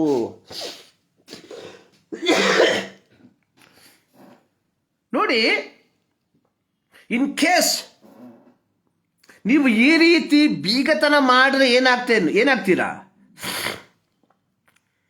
4ನೇ ವಾಕ್ಯ, ಧರ್ಮೋಪದೇಶ ಕಾಂಡ 7 4ನೇ ವಾಕ್ಯದ 2ನೇ ಭಾಗ. ಆಗ ಯೆಹೋವನು ನಿಮ್ಮ ಮೇಲೆ ಕೋಪಗೊಂಡು ಬೇಗನೆ ನಿಮ್ಮನ್ನು ನಾಶ ಮಾಡುವನು. ಅಂದ್ರೆ ದೇವರು ಇಸ್ರಾಯೇಲ್ಯರನ್ನ ಐಗುಪ್ತದ ದಾಸತ್ವದಿಂದ ಬಿಡುಗಡೆ ಮಾಡಿ ಹಾಲು ಜೇನು ಹರಿಯುವ ಕಾನಾನ್ ದೇಶಕ್ಕೆ ನಿಮ್ಮನ್ನ ನಡೆಸ್ಕೊಂಡು ಹೋಗಿ ಅಲ್ಲಿ ನಿಮ್ಮನ್ನ ಸ್ಥಾಪಿಸಿ ಅಲ್ಲಿ ನಿಮ್ಮನ್ನ ವೃದ್ಧಿ ಮಾಡುವಂತಹ ಸಂದರ್ಭದಲ್ಲಿ ನೀವು ಪರಿಶುದ್ಧರಾಗಿ ಬದುಕದೆ ಹೋದ್ರೆ ದೇವರು ನಿಮ್ಮನ್ನ ಏನ್ ಮಾಡ್ತಾನೆ? ನಾಶ ಮಾಡ್ಬಿಡ್ತಾನೆ. There is no compromise with God. ದೇವರ ನ್ಯಾಯ ತೀರ್ಪಿನಲ್ಲಿ, ನ್ಯಾಯ ವಿಧಿಯಲ್ಲಿ ಯಾವ ಕಾಂಪ್ರಮೈಸ್ ಇಲ್ಲ. ಅರ್ಥ ಮಾಡ್ಕೊಳ್ಳಿ. ಸೊ ನಾವು ಲೌಕಿಕವಾದ ಸುಖಕ್ಕೋಸ್ಕರವಾಗಿ ಲೋಕದೊಂದಿಗೆ ಕಾಂಪ್ರಮೈಸ್ ಮಾಡಿಕೊಂಡು ಬದುಕಿದ್ರೆ ದೇವರ ನ್ಯಾಯ ವಿಧಿಯಲ್ಲಿ ದೇವರು ನಮ್ಮೊಟ್ಟಿಗೆ ಯಾವ ಕಾಂಪ್ರಮೈಸ್ ಮಾಡೋದಿಲ್ಲ. ಪರವಾಗಿಲ್ಲಪ್ಪ, ಇವನು ಪ್ರತಿ ಭಾನುವಾರ ಚರ್ಚಿಗೆ ಬರ್ತಾ ಇದ್ದ, ಪ್ರತಿ ಭಾನುವಾರ ಕಾಣಿಕೆ ಕೊಡ್ತಾ ಇದ್ದ, ಪ್ರತಿ ತಿಂಗಳು ದಶಮ ಭಾಗವನ್ನ ಕೊಡ್ತಾ ಇದ್ದ, ಆಲಯವನ್ನ ಕಟ್ಟುವುದಕ್ಕೆ ಸಹಾಯ ಮಾಡಿದ್ದಾನೆ ಅಂತ ಹೇಳ್ಬಿಟ್ಟು ದೇವರು ಕಾಂಪ್ರಮೈಸ್ ಮಾಡಲ್ಲ. ನಾವು ನೋಡಿ, ದೇವರು ಇಸ್ರಾಯೇಲರನ್ನ ಐಗುಪ್ತದಿಂದ ಕರ್ಕೊಂಡ್ಬಂದ. ಯಾತಕ್ಕೋಸ್ಕರವಾಗಿ? ಅವರನ್ನ ಆರ್ಥಿಕವಾಗಿ ಆಶೀರ್ವಾದ ಮಾಡೋದಕ್ಕೋಸ್ಕರವಾಗಿ ಅಲ್ಲ. ಅವರು ದೇವರಿಗೆ ಮೀಸಲಾದ ಜನಾಂಗವಾಗಿರಬೇಕು, ಅದಕ್ಕೋಸ್ಕರವಾಗಿ. ಅಬ್ರಹಾಮನಿಗೆ ದೇವರು ಮಾಡಿದಂತ ವಾಗ್ದಾನ ಏನು? ಆದಿಕಾಂಡ 12ನೇ ಅಧ್ಯಾಯದಲ್ಲಿ ನೋಡಿ ಸ್ಪಷ್ಟವಾಗಿ ಹೇಳ್ತಾ ಇದೆ. ಸೊ ನಿನ್ನನ್ನ ನೀನು ಆಶೀರ್ವಾದ ನಿಧಿ ಆಗ್ತೀಯ.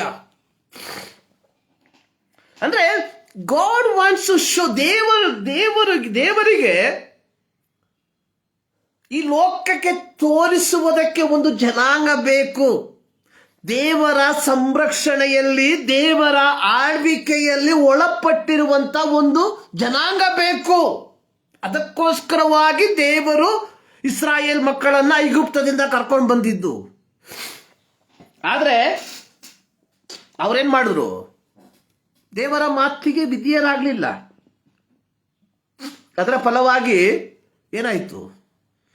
ದೇವರು ಅವರನ್ನು ನಾಶ ಮಾಡ್ದ. ಪ್ರಿಯರೇ, ಇವತ್ತು ಸಹ ನಾವು ಮ್ಯಾಪಲ್ಲಿ ಇಸ್ರಾಯೇಲ್ ಎಂಬ ದೇಶವನ್ನು ನಾವು ನೋಡ್ತೇವೆ. ಆದರೆ ದೇವರು ಉದ್ದೇಶಿಸಿದಂತಹ ಒಂದು ಇಸ್ರಾಯೇಲ್ ದೇಶ ಇವತ್ತು ಇಲ್ಲ. ನೋಡಿ, ಯೋಹಾನನ ಬರೆದ ಸುವಾರ್ತೆ 4ನೇ ಅಧ್ಯಾಯದಲ್ಲಿ ಯೇಸು ಸಮಾರ್ಯ ಪಟ್ಟಣಕ್ಕೆ ಹೋದ ಅಂತ ನಾವು ನೋಡ್ತೇವೆ. ಸೊ ಯಾರು ಸಮಾರ್ಯದವರು? ಮಿಶ್ರ ಜನಾಂಗದವರು. ಯಹೂದ್ಯರಲ್ಲದವರನ್ನ ಮದುವೆ ಮಾಡಿ ಹುಟ್ಟಿದಂತ ಜನಾಂಗ ಸಮಾರ್ಯ. ಇವತ್ತು ಇಸ್ರಾಯೇಲ್ ದೇಶದಲ್ಲಿ ಕಾಣುವಂಥದ್ದು ಮಿಶ್ರ ಜನಾಂಗ. ಯಾಕಂದ್ರೆ ದೇವರು ಮೋಶೆಯ ಮೂಲಕವಾಗಿ ಇಸ್ರಾಯೇಲರಿಗೆ ಕೊಟ್ಟಿರುವಂಥದ್ದು 12 ಗೋತ್ರ. 12 ಗೋತ್ರದವರು ತಮ್ಮ ತಮ್ಮ ಗೋತ್ರದಲ್ಲಿ ಮಾತ್ರ ಮದುವೆ ಮಾಡ್ಕೊಳ್ಬೇಕು. They not permittable to go to other tribe. So ಅದು ದೇವರ ಒಂದು ಇಸ್ರಾಯೇಲ್ ಗೋತ್ರ ಅಂದ್ರೆ. ಸೊ ದೇವರು ಉದ್ದೇಶಿಸಿರುವಂತ ಇಸ್ರಾಯೇಲ್ ಗೋತ್ರ ಅನ್ನುವಂಥದ್ದು ಪವಿತ್ರವಾದಂತಹದ್ದು ಅಕ್ಷರಿಕವಾಗಿ. ಆದ್ರೆ ಸೊ ಇವತ್ತು ನಾವು ಕಾಣುವಂಥದ್ದು ಎಲ್ಲ ಮಿಶ್ರ ಜನಾಂಗ. ಇವತ್ತು ಇಸ್ರಾಯೇಲ್ ದೇಶಕ್ಕೆ ಹೋದ್ರೆ ಗೊತ್ತಾಗ್ತತೆ, ರಷ್ಯಾದವ್ರನ್ನ ಮದುವೆ ಆಗಿರೋರು,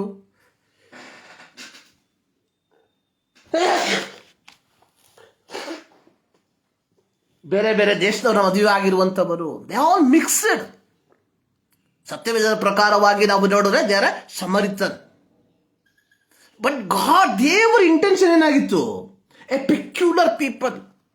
12 ಗೋತ್ರದವರು ತಮ್ಮಲ್ಲಿ ತಾವೇ ಮದುವೆ ಮಾಡಿಕೊಂಡು ಒಂದು ದೇವರಿಗೆ ವಿಧೇಯರಾಗಿ ಜೀವಿಸುವಂತ ಒಂದು ಪ್ರಿಯರೇ, ಹೊಸ ಒಡಂಬಡಿಕೆಯಲ್ಲಿ ಯೇಸುಸ್ವಾಮಿ ನಮ್ಮನ್ನ ಕೊಂಡುಕೊಂಡಿರುವಂಥದ್ದು ದೇವರಿಗೆ ಒಂದು ಏನು ಪೆಕ್ಯುಲರ್ ಆಗಿ ಬದುಕಬೇಕು ಎಂಬುದಾಗಿ. ಸೊ ಇದರ ಕುರಿತಾಗಿ ಪೇತ್ರ 2ನೇ ಇದರಲ್ಲಿ ಆತ ಬರೆದಿರುವಂಥದ್ದು, ನೀವಾದರೂ 2ನೇ ಅಧ್ಯಾಯ 1 ಪೇತ್ರ 2. ಸೊ ನೀವಾದರೂ ನಿಮ್ಮನ್ನು ಕತ್ತಲೆಯೊಳಗಿಂದ ಕರೆದು ತನ್ನ ಆಶ್ಚರ್ಯಕರವಾದ ಬೆಳಕಿನಲ್ಲಿ ಸೇರಿಸಿದಾತನ ಗುಣಾತಿಶಯಗಳನ್ನ ಪ್ರಚಾರ ಮಾಡುವವರಾಗುವಂತೆ ದೇವರಾದುಕೊಂಡ ಜನಾಂಗ, ರಾಜವಂಶಸ್ಥರಾದ ಯಾಜಕರು, ಮೀಸಲಾದ ಜನವು, ದೇವರ ಸ್ವಕೀಯ ಪ್ರಜೆಯೂ ಆಗಿದ್ದೀರಿ. ಇದು ಹೊಸ ಒಡಂಬಡಿಕೆಯ ದೇವಜನರ ಕುರಿತಾಗಿ ಬರೆದಿರುವಂಥದ್ದು. ನೋಡಿ, ದೇವರು ಇಸ್ರಾಯೇಲರನ್ನ ಒಂದು ಸ್ವಕೀಯ ಪ್ರಜೆಯಾಗಿ ಆರಿಸಿಕೊಂಡಿರುವಾಗ, ಸೊ ಇಲ್ಲಿ ಯೇಸು ಕ್ರಿಸ್ತನ ಮೂಲಕ ದೇವರು ನಮ್ಮನ್ನು ಸಹ ಒಂದು ಸ್ವಕೀಯ ಪ್ರಜೆಯಾಗಿ ಆರಿಸಿಕೊಂಡಿದ್ದಾನೆ. ಇಸ್ರಾಯೇಲ್ ಮಕ್ಕಳು ಆ ಪವಿತ್ರತೆಯಲ್ಲಿ ತಮ್ಮನ್ನು ಕಾಪಾಡಿಕೊಳ್ಳದೆ ಹೋದದರ ಫಲವಾಗಿ ಇವತ್ತು ನಾಮಶೇಷವಾಗಿ ಹೋಗ್ಬಿಟ್ರು. ಯೇಸು ಕ್ರಿಸ್ತನ ರಕ್ತದ ಮೂಲಕ ಪಾಪ ಕ್ಷಮಾಪಣೆಯನ್ನು ಪಡೆದುಕೊಂಡು ದೇವರ ಮಕ್ಕಳೆಂಬ ಪದವಿಯನ್ನು ಪಡೆದುಕೊಂಡಿರುವ ನಾವುಗಳು, ಪ್ರಿಯರೇ, ಈ ಪವಿತ್ರತೆಯಲ್ಲಿ ಬದುಕದೆ ಹೋದ್ರೆ ನಾವು ಸಹ ಇದೇ ಪರಿಸ್ಥಿತಿಯಲ್ಲಿ ಹಾದು ಹೋಗ್ತೇವೆ ಎಂಬುದನ್ನ ನಾವುಗಳು ಮರಿಬಾರದು. ನಾವು ತಿಳ್ಕೊಂಡ್ಬಿಟ್ಟಿದ್ದೇವೆ, ಸಭೆಗೆ ಹೋಗ್ಬಿಟ್ರೆ ಸಾಕು, ಕಾಣಿಕೆ ಕೊಟ್ಬಿಟ್ರೆ ಸಾಕು, ಸಬ್ ಕುಚ್ ಚಲೇಗಾ, ಏನ್ ಬೇಕಾದ್ರೂ ನಡೆಯುತ್ತೆ. Nothing is going to happen because God is holy. So ದೇವರು ಪವಿತ್ರನು. ಪವಿತ್ರನಾದ ದೇವರ ಮುಂಭಾಗದಲ್ಲಿ ಅಪವಿತ್ರತೆಗೆ ಸ್ಥಾನವಿಲ್ಲ ಪ್ರಿಯರೇ.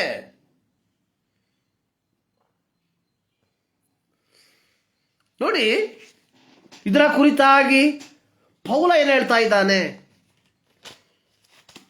ಎಫೆಸ ಪತ್ರಿಕೆ 5ನೇ ಅಧ್ಯಾಯದಲ್ಲಿ 15ನೇ ವಾಕ್ಯ, ನೀವು ನಡಕೊಳ್ಳುವ ರೀತಿಯನ್ನು ಚೆನ್ನಾಗಿ ನೋಡಿಕೊಳ್ಳಿರಿ, ಜ್ಞಾನವಿಲ್ಲದವರಾಗಿ ನಡೆಯದೆ ಜ್ಞಾನವಂತರಾಗಿರ್ರಿ.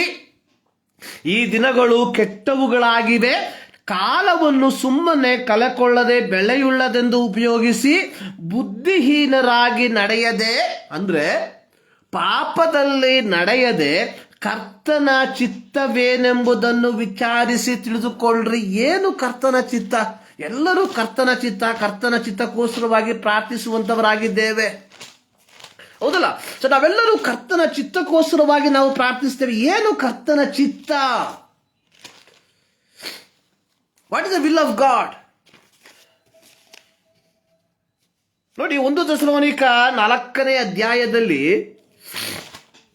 1 ಥೆಸಲೋನಿಕ 4ನೇ ಅಧ್ಯಾಯದಲ್ಲಿ ದೇವರ ಚಿತ್ತ ಏನೆಂಬುವಂಥದ್ದನ್ನ ಅಲ್ಲಿ ಬರೆದಿರುವಂಥದ್ದನ್ನ ನಾವು ನೋಡ್ತೇವೆ. 3ನೇ ವಾಕ್ಯ, ದೇವರ ಚಿತ್ತವೇನೆಂದರೆ ನೀವು ಶುದ್ಧರಾಗಿರ್ಬೇಕು. ಅದೇ 7ನೇ ವಾಕ್ಯದಲ್ಲಿ ನೋಡಿ, ದೇವರು ನಮ್ಮನ್ನು ಬಂಡುತನಕ್ಕೆ ಕರೆಯದೆ ಶುದ್ಧರಾಗಿರುವುದಕ್ಕೆ ಕರೆದ. ದೇವರು ನಮ್ಮನ್ನ ಬಂಡುತನಕ್ಕೆ ಕರೆಯಲಿಲ್ಲ ಪ್ರಿಯರೇ, ಶುದ್ಧರಾಗಿರೋದಕ್ಕೆ ಕರೆದ.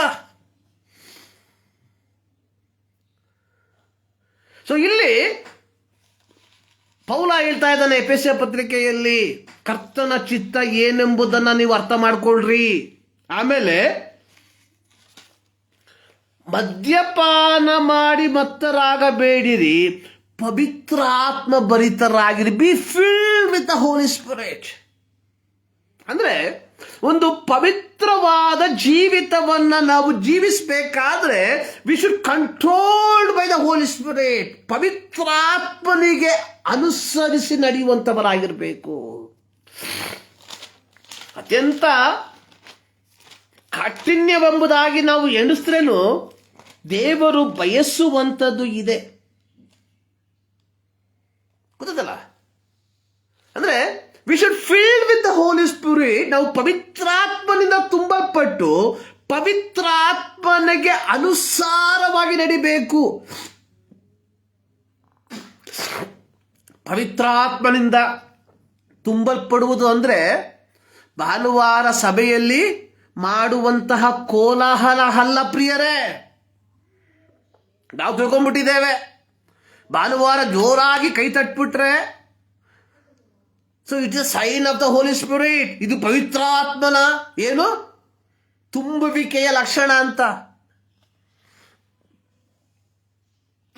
ಇದು ಅನೇಕರು ಕೈ ತಟ್ತಾ ಇದ್ದಾರೆ, ಅನೇಕರು ಕುಣಿತಾ ಇದ್ದಾರೆ. ಕ್ರೈಸ್ತ ಸಭೆಗಳಲ್ಲಿ ಮಾತ್ರ ಅಲ್ಲ ಕುಣಿತ, ಇತರೆ ಧರ್ಮಗಳಲ್ಲೂ ಕುಣಿತ ಉಂಟು ಪ್ರಿಯರೇ. Be filled with the Holi spirit ಅಂದ್ರೆ ಏನೇನು? ಪವಿತ್ರ ಆತ್ಮನಿಂದ ತುಂಬಲ್ಪಡುವುದು ಅಂದ್ರೆ ಏನು? ನೋಡಿ, ಇಲ್ಲಿ ಪೌಲ ಹೇಳ್ತಾ ಇದ್ದಾನೆ,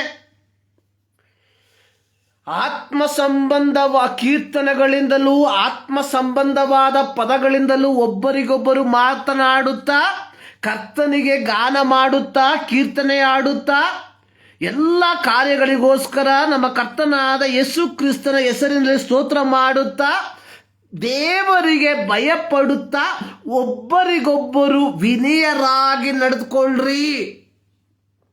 B filled with the Holi spirit ಅಂದ್ರೆ the holiness leads a heartful worship. ಪವಿತ್ರತೆ ನಮ್ಮನ್ನು ಏನ್ ಮಾಡ್ತದೆ?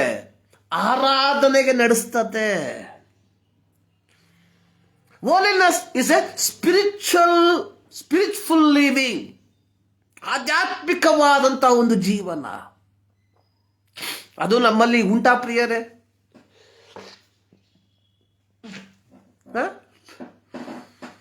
ಯೋಚನೆ ಮಾಡಿ.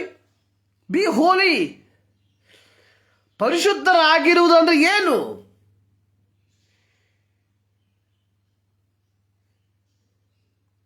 ನಾವು ಲೂಕನ ಸುವಾರ್ತೆಯಲ್ಲಿ ನೋಡಿದ ರೀತಿಯಲ್ಲಿ ವಾರಕ್ಕೆ 2 ದಿನ ಉಪವಾಸ ಮಾಡೋದಲ್ಲ ಪವಿತ್ರತೆ. 10ರಲ್ಲಿ 1 ಭಾಗ, ದಶಮ ಭಾಗವನ್ನು ಕೊಡುವಂಥದ್ದಲ್ಲ ಪವಿತ್ರತೆ. ದೇವರ ಮಾತಿಗೆ ವಿಧೇಯರಾಗುವಂಥದ್ದು. ಅದನ್ನೇ ಪೇತ್ರ ಹೇಳ್ತಾ ಇದ್ದಾನೆ, ದೇವರ ಮಾತಿಗೆ, ದೇವರ ಆಜ್ಞೆಗಳಿಗೆ ವಿಧೇಯರಾಗುವಂಥದ್ದು.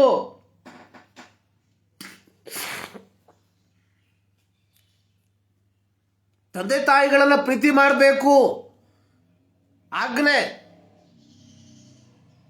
ತಂದೆ ತಾಯಿಗಳನ್ನ ಪ್ರೀತಿ ಮಾಡದೆ ಆ ಹಣವನ್ನ ಕಾಣಿಕೆ ಕೊಡೋದ್ರಿಂದ ಯಾವ ಪ್ರಯೋಜನ ಇಲ್ಲ ಪ್ರಿಯರೇ.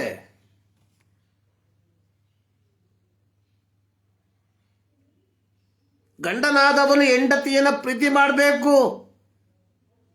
ಸೊ ಗಂಡನಾದವನು ಹೆಂಡತಿಯನ್ನ ಪ್ರೀತಿ ಮಾಡದೆ ಸಭೆಯಲ್ಲಿ ಬಂದು ಕೈ ತಟ್ಟುವುದರಿಂದ ಯಾವ ಪ್ರಯೋಜನ ಇಲ್ಲ. ಸೊ ಹೆಂಡತಿಯಾದವಳು ಗಂಡನಿಗೆ ಅಧೀನಳಾಗಬೇಕು, submit.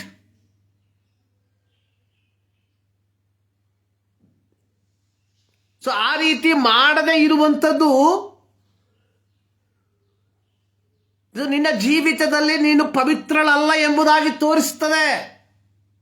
Because you have to submit to ನಿನ್ನ ದೇವರ ವಾಕ್ಯಕ್ಕೆ ವಿಧೇಯನಾಗಬೇಕು.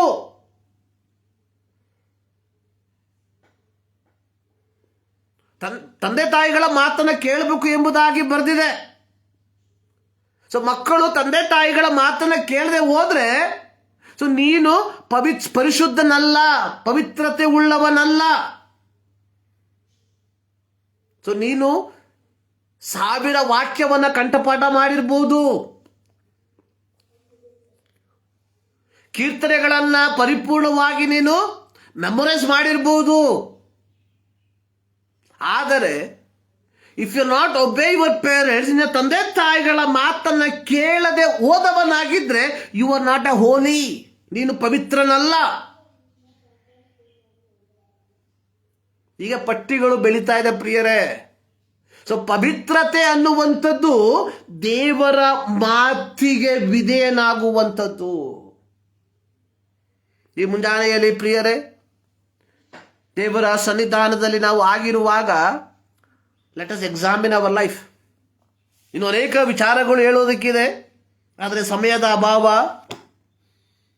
ನನ್ನ ಪ್ರಸಂಗವನ್ನು ನಾನು ಮುಕ್ತಾಯಗೊಳಿಸ್ತಾ ಇದ್ದೇನೆ. ಸೊ 3 ವಿಚಾರ: to be holy, pursue separation wherever it needed. So ಎಲ್ಲೆಲ್ಲಿ ಅವಶ್ಯಕತೆ ಇದೆ ಅಲ್ಲಿ ನಾವೇನು ಮಾಡಬೇಕು? ನಮ್ಮನ್ನು ನಾವು ಬೇರ್ಪಡಿಸ್ಕೊಳ್ಬೇಕು. ಅಂದರೆ do not compromise with the world, do not compromise with the system of the world. ತೆರಿಗೆ ಕಟ್ಟಬೇಕಾಗಿರೋ ಕಡೆ ತೆರಿಗೆ ಕಟ್ಟಬೇಕು. ತೆರಿಗೆ ಕಟ್ಟೋ ಹಣನ ಸೇವೆಗೆ ಕೊಟ್ಟರೆ ಯು ಆರ್ ನಾಟ್ ಹೋಲಿ.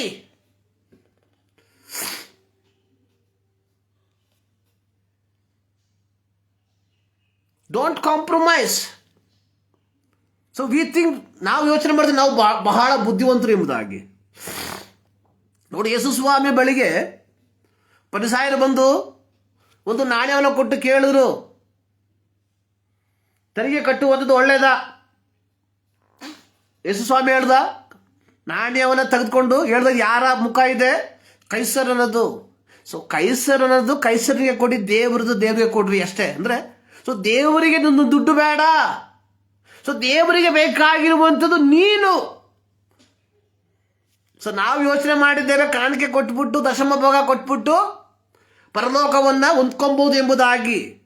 ಅಲ್ಲ ಪ್ರಿಯರೇ, ದೇವರಿಗೆ ಬೇಕಾಗಿರುವಂಥದ್ದು ನಿನ್ನ ಜೀವಿತ.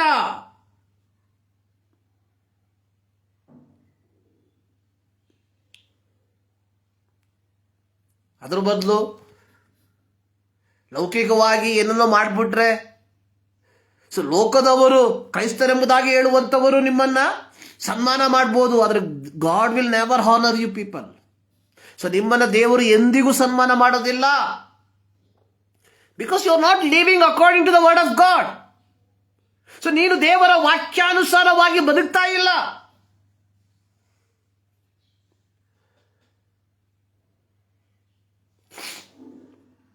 ಯಹೂದ್ಯರಲ್ಲಿ ಒಂದು ಪದ್ಧತಿ ಇತ್ತು,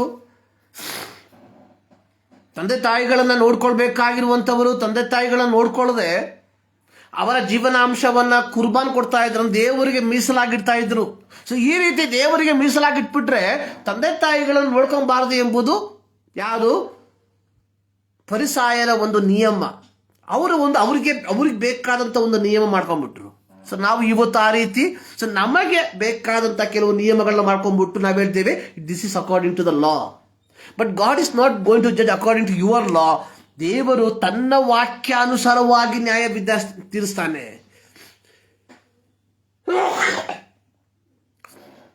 so pursue separation wherever it is needed. Cultivate spiritual living, ಒಂದು ಆಧ್ಯಾತ್ಮಿಕವಾದ ಜೀವಿತವನ್ನ,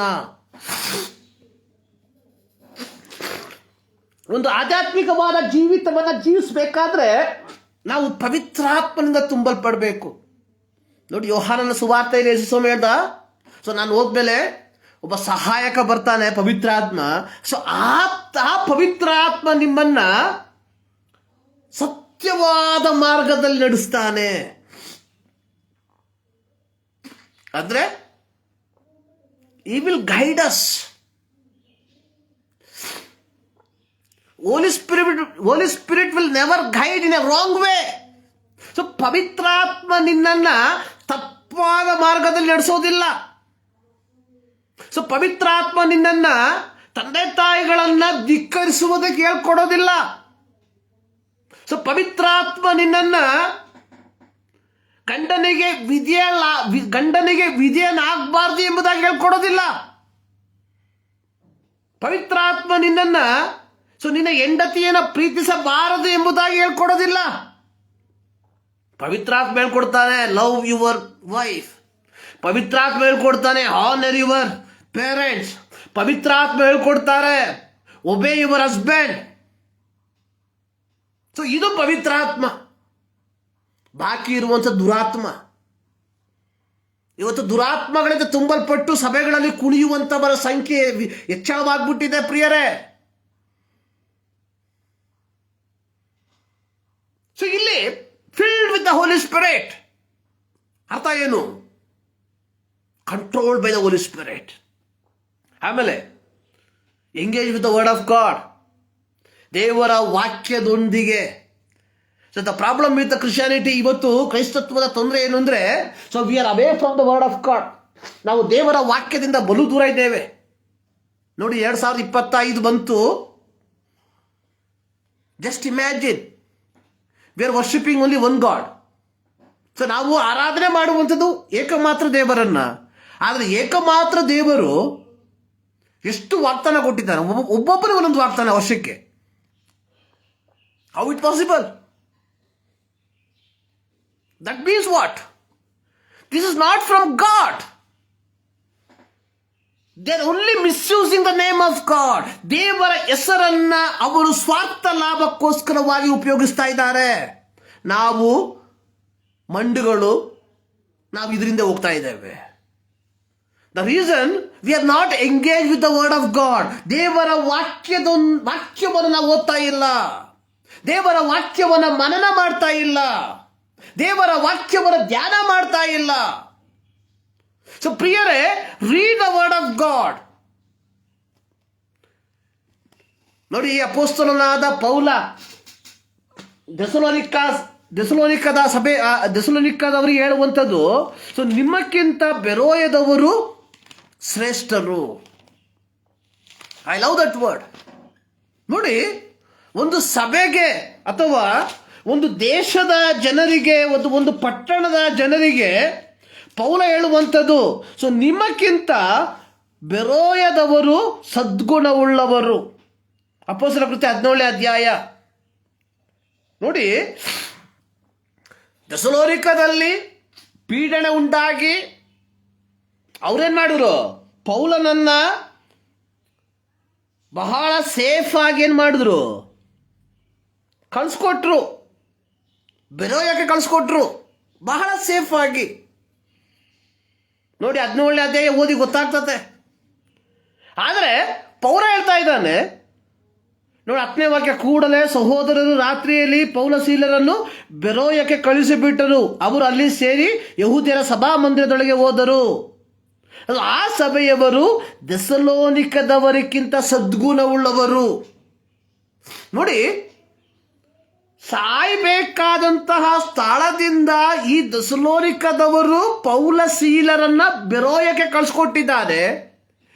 ಇಲ್ಲಿ ಬೆರೋಯದಲ್ಲಿ ಪೌಲ ಹೇಳ್ತಾ ಇದ್ದಾನೆ, ಬೆರೋಯದವರು ಥೆಸಲೋನಿಕಕ್ಕಿಂತ ಸದ್ಗುಣವುಳ್ಳವರು.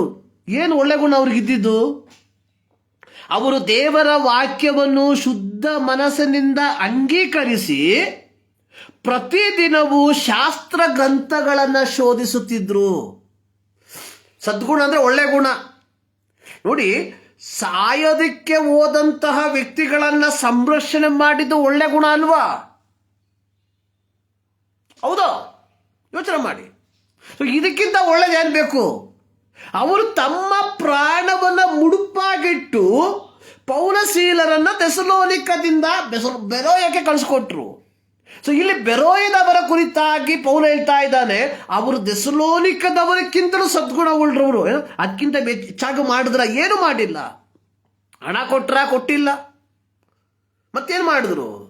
ಸೊ ಅವರು ದೇವರ ವಾಕ್ಯವನ್ನ ಇವರಿಂದ ಕೇಳುವಂತಹ ದೇವರ ವಾಕ್ಯ ಸರಿಯೋ ತಪ್ಪು ಎಂಬುದಾಗಿ ಪ್ರತಿದಿನ ಶಾಸ್ತ್ರಗಳನ್ನ ಪಾರಾಯಣ ಮಾಡ್ತಾ ಇದ್ರು, ಪರೀಕ್ಷೆ ಮಾಡ್ತಾ ಇದ್ರು. ಇವತ್ತು ನಾವು ಯಾರಾದರೂ ಒಂದು ವಾಕ್ಯ ಹೇಳ್ತಾರೆ, ಅದನ್ನೇ ಇಟ್ಕೊಂಡ್ಬಿಡ್ತೀವಿ. I can do all things through Christ. ನನ್ನನ್ನು ಬಲಪಡಿಸುವ ಆತನಲ್ಲಿ ಇದ್ದುಕೊಂಡು ಎಲ್ಲವನ್ನ ಮಾಡ್ತೇನೆ. ಏನು ವಾಕ್ಯ? ಅದರ ಹಿನ್ನೆಲೆ ಏನು? ಪೌಲನು ಸೆರೆಮನೆಯಲ್ಲಿ ಇದ್ದಾನೆ. he could not able to preach the word publicly. ಆಗಿರುವಾಗ ಸೆರೆಮನೆ ಇರುವಂತ ಪೌಲ ಏನ್ ಮಾಡ್ತಾನೆ? ಪತ್ರಿಕೆಯನ್ನ ಬರೀತಾನೆ, ಸೆರೆಮನೆಯ ಪತ್ರಿಕೆಗಳು. ಸೊ ಅದನ್ನ ಉದ್ಧರಿಸಿ ಪೌಲ ಹೇಳ್ತಾ ಇದ್ದಾನೆ, I can do all thing. ಈ ಒಂದು ನಾನು ಈ ಸೆರೆಮನೆಯಲ್ಲಿ ಇರುವಂತಹ ಸಂದರ್ಭದಲ್ಲೂ ಕ್ರಿಸ್ತನಿಗೋಸ್ಕರವಾಗಿ ಏನನ್ನಾದ್ರೂ ಮಾಡ್ತೇನೆ. So this is what the Bible ಸೇ.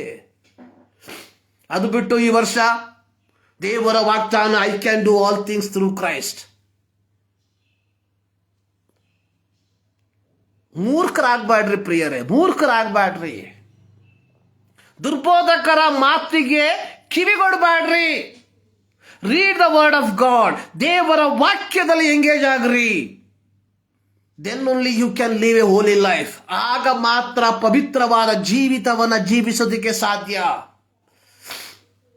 ಇಲ್ಲದೆ ಹೋದ್ರೆ what happen to the people of Israel? ಚದುರಿಸ್ಬಿಟ್ಟ. Today we don't know who is the 12, where is the 12 tribe. 12 ಗೋತ್ರ ಎಲ್ಲಿದಂತೆ ಯಾರಿಗೂ ಗೊತ್ತಿಲ್ಲ. ಗೊತ್ತಾಯ್ತಲ್ಲ? ಸೊ ಹಿಂದಿರುವಂಥದ್ದು ಕೇವಲ ಮಿಶ್ರ ಜನಾಂಗ. ನಾವು ಅವರನ್ನೇ ನಾವು ಯಹೂದ್ಯರು, ಇಸ್ರಾಯೇಲರು ಎಂಬುದಾಗಿ ತಲೆ ಮೇಲೆ ಕೂರಿಸ್ಬಿಟ್ಟಿದ್ದೀವಿ. Read the word. ದೇವರ ವಾಕ್ಯ ಓದ್ರಿ. ಸೊ ದೇವರು ಇಸ್ರಾಯೇಲರಿಗೆ ಕೊಟ್ಟಂತ ಆಜ್ಞೆಗಳು ಏನೆಂಬುದನ್ನು ಅರ್ಥ ಮಾಡ್ಕೊಳ್ರಿ.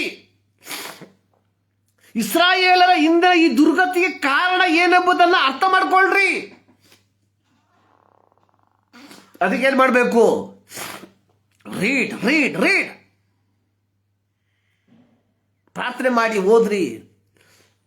ದೇವರು ತೋರಿಸ್ತಾನೆ ಯಾಕೆ ಇಸ್ರಾಯೇಲರಿಗೆ ಈ ದುರ್ಗತಿ ಬಂತು.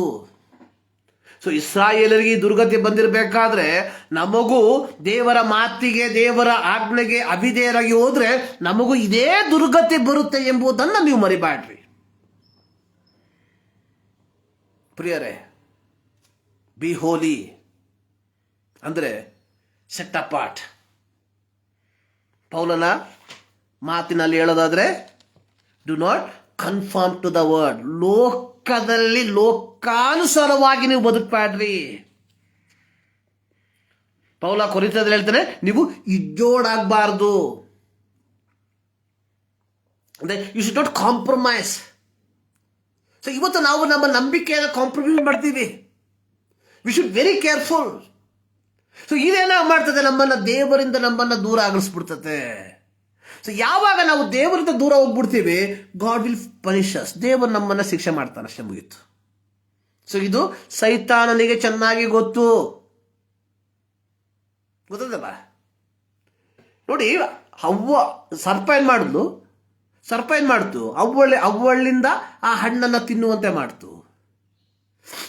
ತಿನ್ಸಿಲ್ಲ, ಸರ್ಪ ತಿನ್ಸಿಲ್ಲ, ತಿನ್ನುವಂತೆ ಮಾಡ್ತು. ದೇವರ ಆಜ್ಞೆಯನ್ನ ಮೀರುವಂತೆ ಮಾಡ್ತು. ಅರ್ಥ ಮಾಡ್ಕೊಳ್ಳಿ. 2025ರಲ್ಲಿ ಸೈತಾನನ ತಂತ್ರ ನಾವು ದೇವರ ಆಜ್ಞೆಯನ್ನ ಮೀರುವಂತೆ ಮಾಡುವುದು. Love your parents. ನಾವು ಹೇಳ್ತೇವೆ ದೇ ಆರ್ ನಾಟ್ ಗುಡ್.